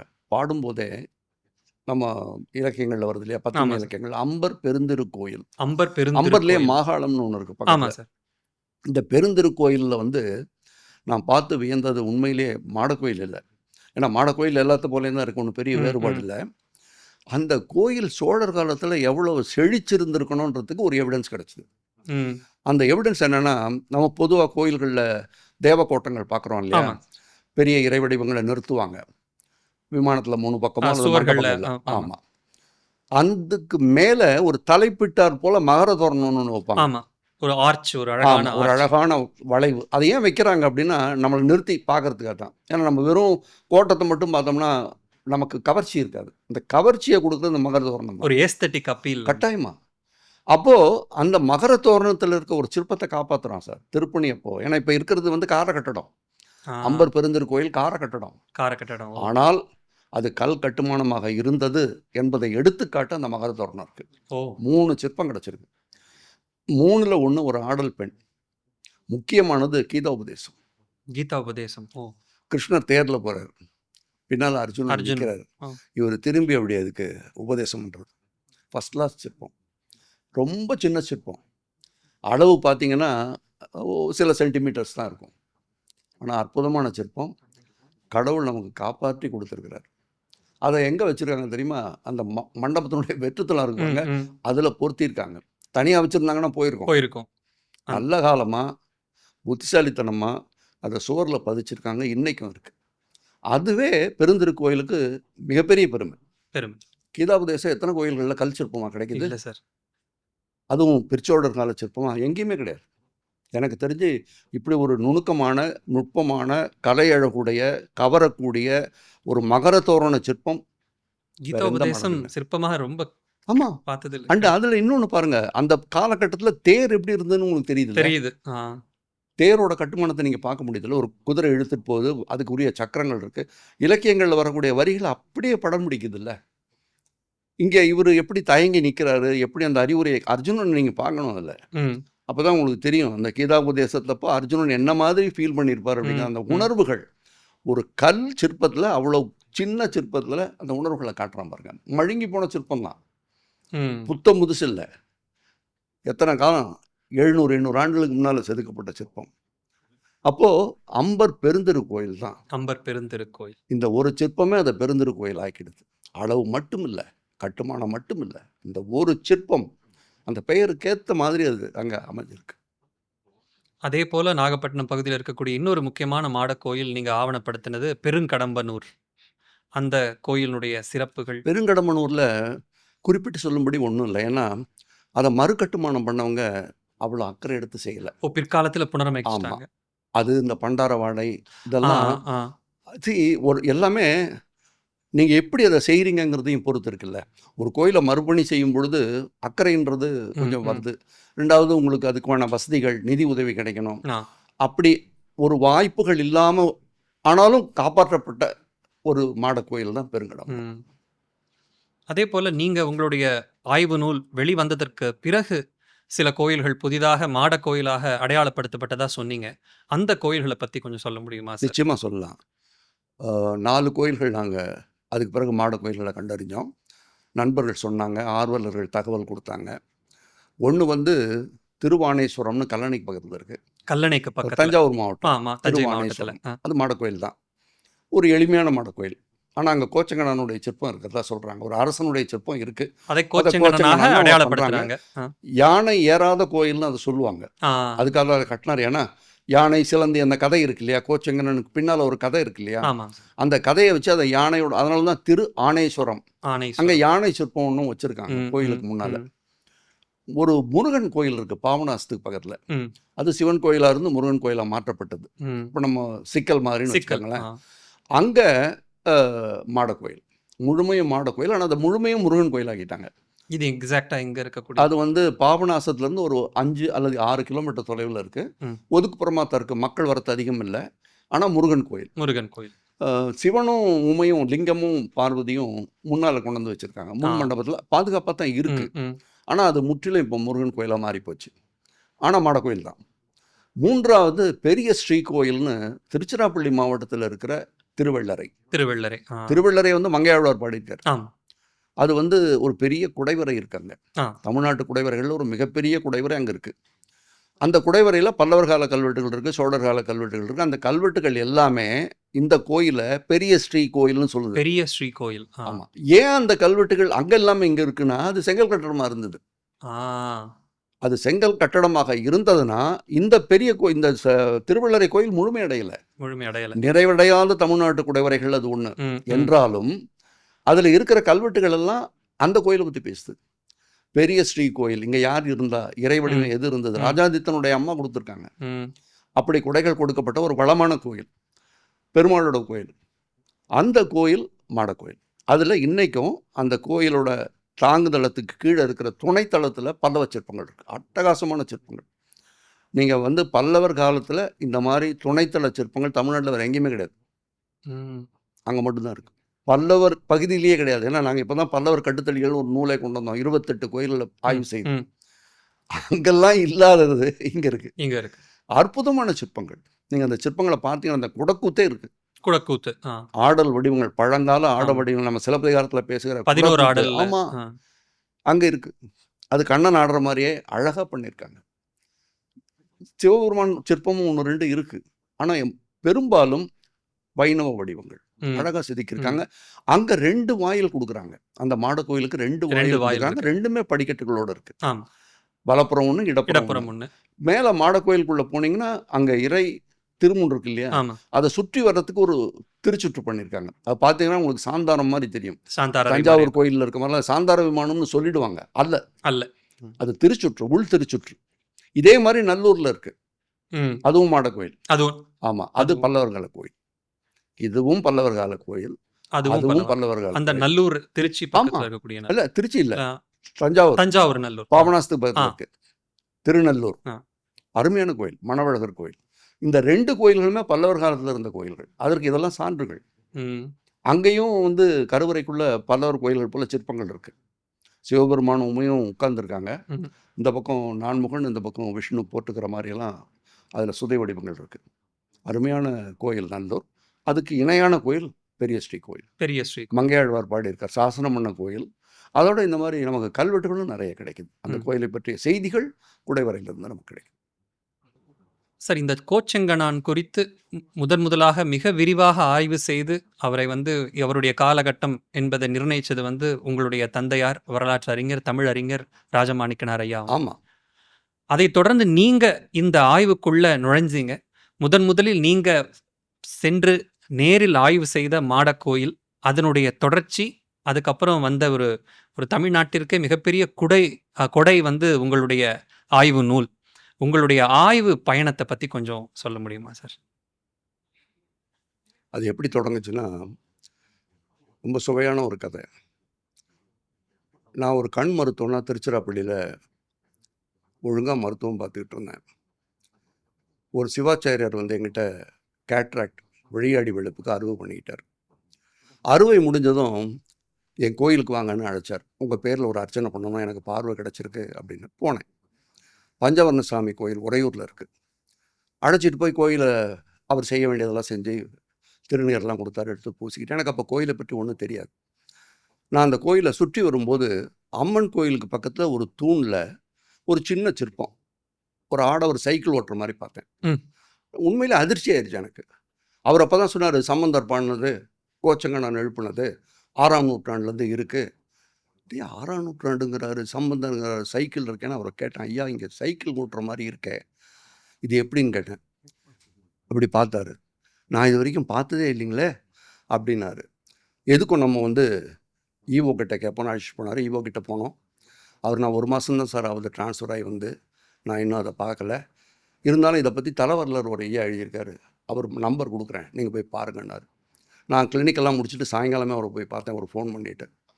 அவர் அந்த புத்தகத்தை எடுத்து என்கிட்ட கொடுத்தார். தலைவரலாறு இதுதான், ஆனால் நானும் அதை பார்க்கலன்னார்.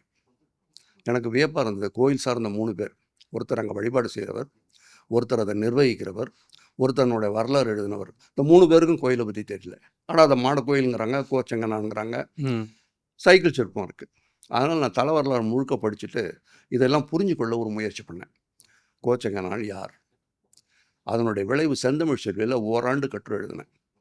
ஒவ்வொரு மாதமும் என்னுடைய கட்டுரை வெளியிட்டாங்க.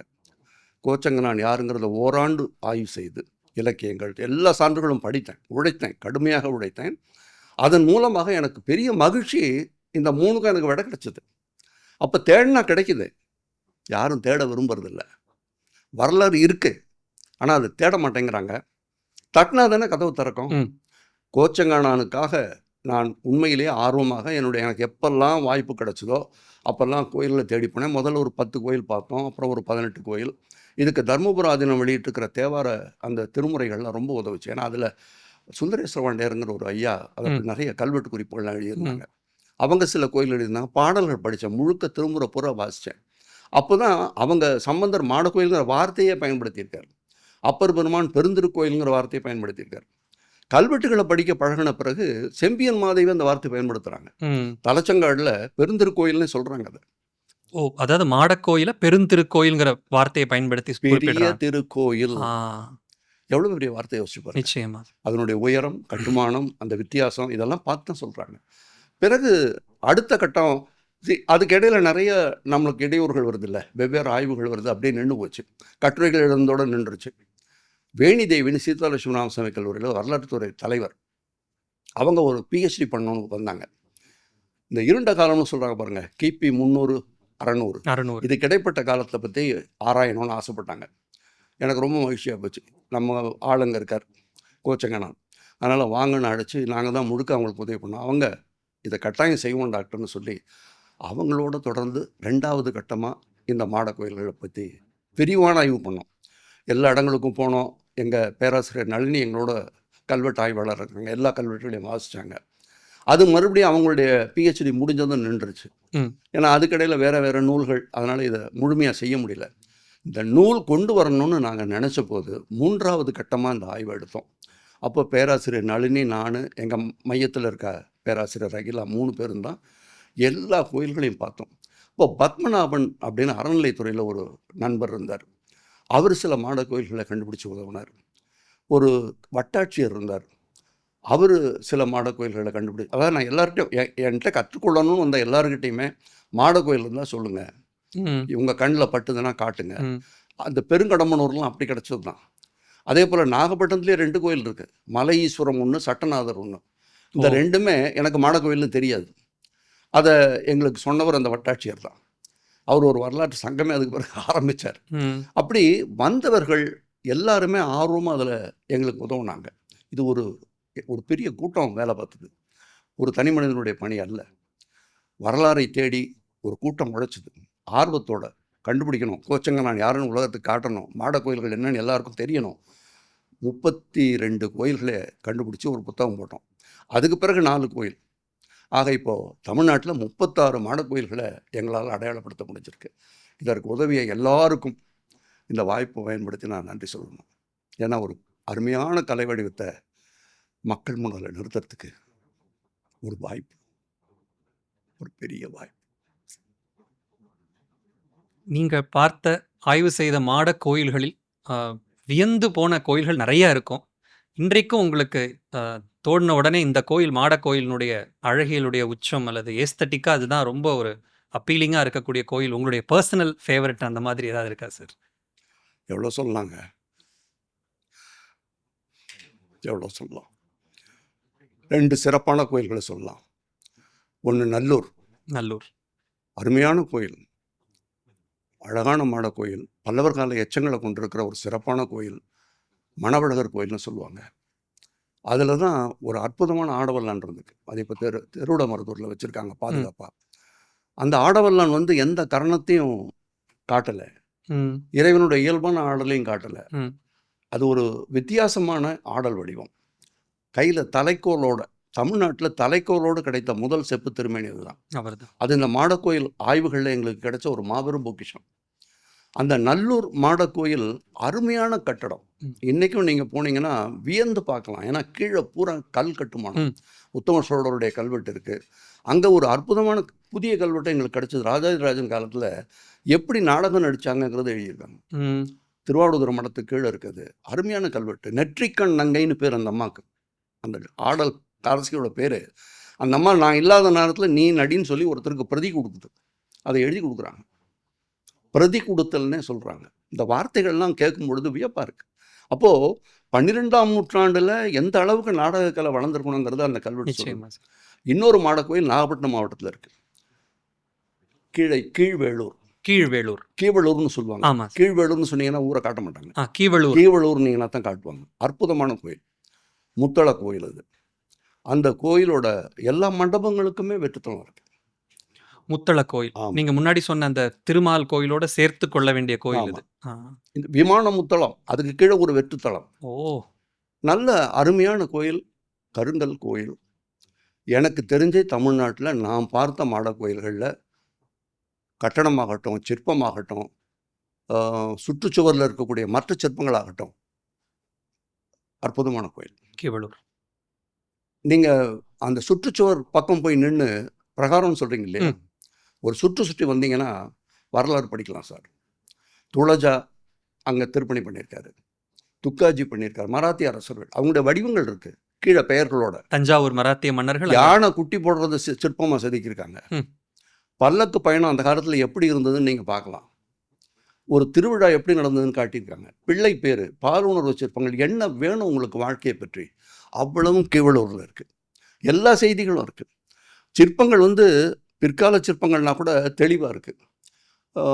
இன்னும் நீங்கள் கீழ்வேளூரில் மிக முக்கியமானது என்னென்னா, ஒரு செப்பு திருமேனி. நம்ம கரணங்களை பற்றி பேசணும் இல்லையா, 108 கரணங்களில் அர்த்த ஸ்வஸ்திக கரணத்தில் இருக்கிற செப்பு திருமேனி கீழ்வேளூரில் தான் இருக்குது. சிவபெருமானுக்கு 10 கைகளோடு இருக்குது, இறைவியும் இருக்காங்க. முன்னால் அந்த இசைக்கருவிகள் வாசிக்கிற மாதிரி சரஸ்வதி, நான்முகன், விஷ்ணு, லக்ஷ்மி, இந்த 4 பேருமே இசைக்கருவிகள் வாசிக்கிற மாதிரி. அதில் லக்ஷ்மி கைத்தாளம் போடுறாங்க, சரஸ்வதி வீணை வாசிக்கிறாங்க, நான்முகன் செண்டு தாளம் இறைவன் ஆடலுக்கு, விஷ்ணு மத்தளம், இதெல்லாம் செப்பு திருமேனிகள். இந்த அற்புதமான திருமேனி கீழ்வேளூரில் இருக்குன்னு எத்தனை பேருக்கு தெரியும்? எத்தனை பேர் பார்த்துருப்பாங்க? அற்புதமான திருமேனி. ஏன்னா அர்த்த சொஸ்திகத்தில் நமக்கு திருமேனியே கிடையாது தமிழ்நாட்டில். அப்படிப்பட்ட ஒரு அற்புதமான திருமேனி கீழ்வேளூரில் இருக்கு. அதனால் இந்த கீழ்வேளூர் மாட கோயில் தனித்தன்மை. அங்கே நீங்கள் சப்போஸ் நம்ம ஆங்கிலத்தில் இராட்டிக் ஸ்கல்ப்சர்ஸ்ன்னு சொல்கிறாங்க, பாலுணர்வு சிற்பம். இப்போ எங்களுக்கு மெடிசனில் ஃபாரன்சிக் மெடிசன் ஒன்று உண்டு. Okay sir. அதில் இந்த மாதிரி அபரேஷன்ஸ், செக்ஸுவல் அபரேஷன்ஸ் பற்றியெல்லாம் நாங்கள் நிறைய படிக்கிறோம். தமிழ்நாட்டில் ஒரு 18ஆம் நூற்றாண்டு 17ஆம் நூற்றாண்டில் மராத்தியர் காலத்தில் என்னென்ன மாதிரி நம்ம பாலுணர்வு இருந்ததுன்றது யாராவது ஆய்வு செய்யணும் அப்படி அறிவியல் பூர்வமாக நினச்சா அதுதான் அருமையான கோயில் கீழ்வேளூர் கோயில். அவ்வளவு சிற்பங்கள் காட்டியிருக்காங்க. வியப்பாக இருக்குது உங்களுக்கு. சுதை சிற்பங்கள் இருக்குது, கல் சிற்பங்கள் இருக்குது, அண்ட் அந்த கட்டுமானமே அழகாக இருக்கும். அதோட 2 வீணை ஏந்திய சிவபெருமான் நீங்கள் எங்கேயுமே பார்க்க முடியாது. 2 பார்க்கலாம், இங்கே 2 இருக்குது. ஒன்று உட்காந்து வாசிக்கிறாரு, இன்னொன்று நின்று வாசிக்கிறாரு. வேறு எங்கேயும் கிடையாது. நாகப்பட்டினம் மாவட்டம் கீழ்வேளூர் மாட கோயில் அற்புதமான கோயில். இந்த 2 கோயிலுமே இணையற்ற கோயில்கள். நான் பார்த்ததில் என்றைக்குமே நான் மகிழக்கூடிய ஒரு சிறப்பான கோயில். எல்லா கோயிலும் சிறப்பு தான், இது கூடுதல். இப்போ நீங்க ஆய்வு செய்த அத்தனை மாட கோயில்களுமே பாடல் பெற்ற தலங்களாகவோ அல்லது மங்களாசாசனம் செய்யப்பட்ட தலங்களாகவோ இருக்கணும்னு அவசியமும் இல்லையா சார்? நிச்சயமா இல்லை. இப்போ கீழையூர் பாடல் பெறாத கோயில் தான், கீழ்வேளூர் இது மாதிரி. ஆனால் 3 பேரும் பாடின தலமும் நாகப்பட்டினம் மாவட்டத்தில் இருக்குது. சம்பந்தர், சுந்தரர், மூவருமே பாடி. ஆமாம், அப்பர், வலிவலம் கோயில 3 பேரும் பாடியிருக்காங்க. இந்த 32 கோயில்களில் 3 பேரும் பாடின ஒரே கோயில் அதுதான் வலிவலம் கோயில். இப்போ கோச்செங்கனான் காலத்துல அது செங்கல் கட்டுமானமாகத்தான் இருந்திருக்கணுமா சார்? கண்டிப்பா. ஒரு துளி கூட கருங்கல் சேர்ப்பதற்கான வாய்ப்புகள் இல்லை. ஏன்னா பல்லவர் காலத்துக்கு தோன்றி அதுக்கப்புறம் தான் நமக்கு வருது. ஆக பிற்கால அதாவது பின்னாடி வந்த சோழர்கள், அதாவது விஜயாலய சோழன் காலம் தொடங்கி வந்த சோழ மன்னர்கள் முன்னாடி எப்படி அங்கே பணிகள் செய்யப்பட்டிருக்கோ அதே தான் பின்பற்றி இருப்பார்கள் அப்படின்னு நம்ம எடுத்துக்கணுமா சார்? எப்படி எடுத்துக்கணும் சார் அதை? பொதுவாக நம்மகிட்ட ஒரு மரபு இருக்குங்க, முன்னோர் செய்ததை மாற்றுகிற மரபு நமக்கு இல்லை. வேணா கூடுதலாக ஏதாவது செய்வோம். ஆனால் முன்னால் அதைத்தான் அவங்க சொல்கிறாங்க. ஒரு அறத்தை அமைக்கும் போதே அரசர் என்ன சொல்கிறாருன்னா, எனக்கு பின்னால் வர்றவங்க இதை தயவு செய்து பின்பற்றுங்க, அப்படி செய்பவர்களுடைய திருவடிகள் என் தலைமேலன்னு சொல்கிறான். யார் யாரெல்லாம் இதை ஒரு அறமாக செய்கிறீங்களோ, பின்பற்றுகிறீர்களோ, நான் ஒன்றை தொடங்கி இருக்கிறேன், அதை நீங்கள் பின்பற்றுவீர்களானால் உங்களுடைய திருவடிகளை என் தலையில் சுமக்கிறேன்னு ஒரு ராஜா சொல்கிறான் சார். ஒவ்வொருத்தரும் சொல்கிறாங்க, அறத்தை கொடுக்குற அவ்வளோ பேரும் சொல்கிறாங்க. எப்படி உங்களுக்கு மாற்ற மனசு வரும்? செய்ய மாட்டோம் இல்லை, மிரட்டினா மாற்றுவோம், கெஞ்சிறான் சார். தமிழ்நாட்டில் அந்த மரபு கிடையாது. ஸோ முன்னாடி எப்படி இருந்ததோ அந்த கட்டுமானத்தை மாற்றாம கருங்கல்லாக திருப்பணி செய்வது. என்னைக்கும் அழியக்கூடாதுன்னு நினைக்கிறாங்க. அதனால முடிஞ்சவங்க, வசதி உள்ளவங்க கருங்கல் திருப்பணி செய்கிறாங்க. ஆ. முடியாதவங்க அதே செங்கல்ல மறுகட்டுமானம் செய்கிறாங்க. நிறைய இடங்கள்ல இந்த திருப்பணிக்குனே கொடை கொடுக்குறாங்க சார். திருப்பணி புறம்னே இருக்குது கல்வெட்டில். ஒரு அறத்தை செய்கிறதோட நம்மளால் நிற்கிறது இல்லை. அது கடைசி வரைக்கும் நிலைக்கணும்னு நினைக்கிறான். எல்லாத்துக்கும் சேர்த்து தான் கொடுக்குறாங்க. அப்படிப்பட்ட நாடு இந்த நாடு. நன்றி சார். இப்போ 2 பகுதிகளாக ஒரு கேள்வியை முன்வைக்கணும்னு நினைக்கிறேன். ஒரு மருத்துவராக இருந்து வரலாற்று ஆய்வாளராகவும் அறிஞராகவும் ஆய்வுகள் செய்து நூல்கள் எழுதியிருக்கீங்க. நூற்றுக்கணக்கான மாணவர்களை உருவாக்கியிருக்கீங்க. எங்களை போன்றவர்கள் வந்து உங்களுடைய அந்த மின்னிதழை பார்த்து தான் வரலாறை விரிவாக வாசிக்க ஆரம்பித்தோம். இன்றைக்கு நீங்கள் 2 துறைகளிலும் நிபுணராக இருக்கீங்க. இன்றைக்கு ஒரு தொல்லியலோ கோயில் கட்டிடக்கலையோ வரலாறோ சிற்பமோ கல்வெட்டுகளோ ஒரு மாணவன் அல்லது மாணவி அந்த துறைக்குள்ள நுழையணும் அப்படிங்கிற ஒரு ஆர்வம் இருக்கிறவர்கள் எங்க தொடங்கணும், என்னெல்லாம் பண்ணணும் சார் அதற்காக? நீங்களே சொன்னீங்க ஆர்வம் இருக்கணும்னு. ஆர்வம் இருக்கிறவங்களுக்கு அவங்களுக்கே தெரியும் சார் எங்கே தொடங்கணும்னு. இதுக்கெல்லாம் வழிகாட்ட வேண்டிய அவசியம் இல்லை. எனக்கு யார் வழிகாட்டினா? வரலாறு கைப்பிடிச்சி இழுக்கும். ஆர்வத்தோடு வாங்க, வரலாறு உங்களை வழி நடத்தி செல்லும். ஆள் தேவையில்லை. ஆர்வம் அது மட்டும்தான் முக்கியம். அதுக்கு அடுத்து உழைப்பு, உண்மையான உழைப்பு. இந்த கோயில்களை நாம அடுத்த தலைமுறைக்கு பாதுகாத்து அளிக்கணும்னா பொதுமக்களாக இருக்கக்கூடியவர்களுடைய பொறுப்புகள் என்னன்னு நீங்க நினைக்கிறீங்க சார்? நான் சொன்னால் நீங்கள் கோச்சிப்பீங்க. தயவுசெய்து கோயிலுக்கு வராதீங்கன்னு தான் சொல்லணும். ஏன்னா வர்றவங்க தான் கோயிலை அழிக்கிறாங்க. கோயிலை வெளியில் இருக்கவங்க யாருமே அழிக்கிறது இல்லை. கோயிலுக்குள்ளே வர்றவங்க, கோயிலுக்குள்ளே இருக்கிறவங்க ரொம்ப வருத்தமாக இருக்குது. காரணம் அவங்களுக்கு தெரியல. எவ்வளோ அழகான சிற்பங்களுக்கு முன்னால் விளக்கேற்றுறாங்க. பல கோயில்களில் விளக்கேற்றுறதுக்குன்னே தனி இடங்கள் இருக்கு. ஆனால் மக்கள் அதை விரும்புறதில்லை. சிவபெருமானுடைய திருவடியில் ஏற்றினா தான் இவங்களுக்கு தீட்சை கிடைக்கும்னு நினைக்கிறாங்க. ஆனால் இறைவன் அப்படி நினைக்கல. இவங்க நினைக்கிறதுனால என்ன ஆகுது, அந்த திருவடி பக்கத்தில் விளக்க ஏற்றுறாங்க, அதில் வந்து எண்ணெய் வழிஞ்சு பக்கீழ இருக்க கல்வெட்டில் போகுது. திருஎறும்பியூர் கோயிலை இப்போ பாருங்கள். அது வந்து கண்டராதித்த சோழர் கட்டின அற்புதமான கோயில். 10க்கு மேற்பட்ட சிற்றூர் சிற்பங்கள் அழிஞ்சு நாசமாக போயிடுச்சு. ரெண்டாவது, கோயிலுக்குள்ளே எதை செய்யக்கூடாதோ அதெல்லாம் செய்கிறோம். தேர்வில் வெற்றி பெறணும்னா நம்பரை போய் கருவறை சுவரில் எழுதுகிறாங்க. ஒவ்வொரு கருவறை சுவரில் பார்த்தீங்கன்னா ஏகப்பட்ட எண்கள் இருக்குது. அதை விட கொடுமை, சென்னைக்கு பக்கத்தில் இருக்க ஒரு கோயிலில் சுவரில் அவருடைய காதல் நிறைவேறணும் ஒரு கடிதம் எழுதி வச்சிருக்காங்க. இப்படியெல்லாம் எப்படியெல்லாம் கோயிலை நம்ம பயன்படுத்தக்கூடாது, எந்த மாதிரியெல்லாம் கோயிலை பயன்படுத்தணுங்கிறத நம்ம சொல்லித்தரணும். அதுக்கு வந்து பொதுமக்களுக்கு அறிவூட்டல் செய்யணும். நிறைய பேர் பேசுகிறாங்க, கதா காலட்சேபங்கள் பண்ணுறாங்க, சொற்பொழிவுகள், ஆன்மீக, அவங்கெல்லாம் இதை சொல்லணும். கோயில்னால் இது, இங்கே இப்படி நடந்துக்கணும், இந்த மாதிரி வழிபாடு செய்யலாம், முறைகளை சொல்லி கொடுத்தா இதெல்லாம் மாறுறதுக்கு நிறைய வாய்ப்பு இருக்குது. மக்களுக்கு அறிவூட்டணும், வழிபாட்டு முறைகளை சொல்லித்தரணும், எச்சரிக்கையாக இருக்கணும். கோயில் வந்து பல தலைமுறைகளுக்கான சொத்து, நம்மளோட அது போயிடக்கூடாதுங்கிற உணர்வை அவங்களுக்கு உண்டாக்கணும். இது போதும். அறிவூட்டல் தான் சார் முக்கியம். அதை நம்ம செஞ்சோம்னாலே கோயில்களை காப்பாற்றிடலாம். பள்ளி கல்லூரி மாணவர்கள் அவர்களுடைய பாடத்திட்டங்கள்லேயே இந்த அறிமுகங்கள்லாம் சேர்ப்பது சரியானதாக இருக்குமா சார்? அது ஒரு நிச்சயமாக இருக்கும். ஏன்னா நமக்கு வந்து பள்ளிகள்லேயோ கல்லூரிகள்லேயோ கோயில்களை பற்றியெல்லாம் செய்திகள் கிடையாது. நீங்கள் ஆர்கிடெக்சர்லேயே பார்த்தீங்கன்னா கட்டட உறுப்புகளை பற்றி பேசுகிறமே தவிர ஒரு கோயிலை எப்படி காப்பாற்றுறதுன்னு நம்ம சொல்லலை. அதையெல்லாம் சொல்லணும், கட்டாயம் சொல்லணும். ஏன்னா தெரியல அப்படிங்கிறது நமக்கு தெரியும் போது தெரிய வைக்கிறது நம்ம கடமையாயிடுது இல்லையா? அப்போ நம்ம தானே சொல்லணும், எழுதுகிறவங்க தானே சொல்லணும். ஒவ்வொரு கோயிலை பற்றியும் ஒவ்வொரு பத்திரிகையிலையும் ஆன்மீக கட்டுரைகள் நிறைய வருது. அவங்க கடைசியாக 2 வரி எழுதலாம்ல, கோயிலை காப்பாற்றுங்க, அடுத்த தலைமுறைக்கு அது வேணும்னு. கட்டாயம் படிப்பாங்க. ஏன்னா அந்த ஆன்மீக கட்டுரைகளை படிக்கிறவங்க, ஐயோ இவர் இப்படி சொல்லியிருக்காரு, நம்ம என்ன செய்யக்கூடாது அவன் யோசிப்பாங்க. அப்போ அவரையே கூட கேட்பாங்க. அல்லது அதுக்கே கூட ஒரு கட்டுரை எழுதலாம், இன்னது செய்யாதீங்க. நான் எழுதுகிற கட்டுரைகள் எல்லாம் திருப்பி திருப்பி சொல்கிறேன். நான் வானொலியில் பேசும்போதெல்லாம் திருப்பி திருப்பி சொல்கிறேன், கோயில்கள் அடுத்த தலைமுறைக்கு போகணும், நம்முடைய சொத்து அது, அடுத்த தலைமுறைக்கு நம்ம கொடுத்துட்டு தான் போகணும், இப்படிலாம் காப்பாற்றுங்க, இப்படிலாம் செய்யாதீங்கன்னு எவ்வளவோ சொல்கிறோம். இதை கொண்டு போகணும், மக்கள் மத்தியில் கொண்டு போய் அழுத்தமாக பதிய வைக்கணும். மாடக்கோயில்களை பற்றியும் நம்ம பெரும் அளவில் ஒரு பெரிய புரிதல் இல்லாமல் இருக்கும். ஏன்னா எல்லாருமே அதை ஒரு கோயிலுங்கிற மாதிரி அணுகிறாங்க. இந்த மாடக்கோயில்களுக்கு நம்ம செய்ய வேண்டியது ஏதாவதுன்னு நினைக்கிறீங்களா சார்? இவற்றுக்கு ஒரு வரலாற்று வெளிச்சம் வரணும், ஒரு கவனம் வரணும் அப்படிங்கிறது. 2 செய்யலாங்க. 2 மாவட்டங்கள் அதிகமாக இருக்குது. நாகப்பட்டினம் மாவட்டம், திருவாரூர் மாவட்டம்.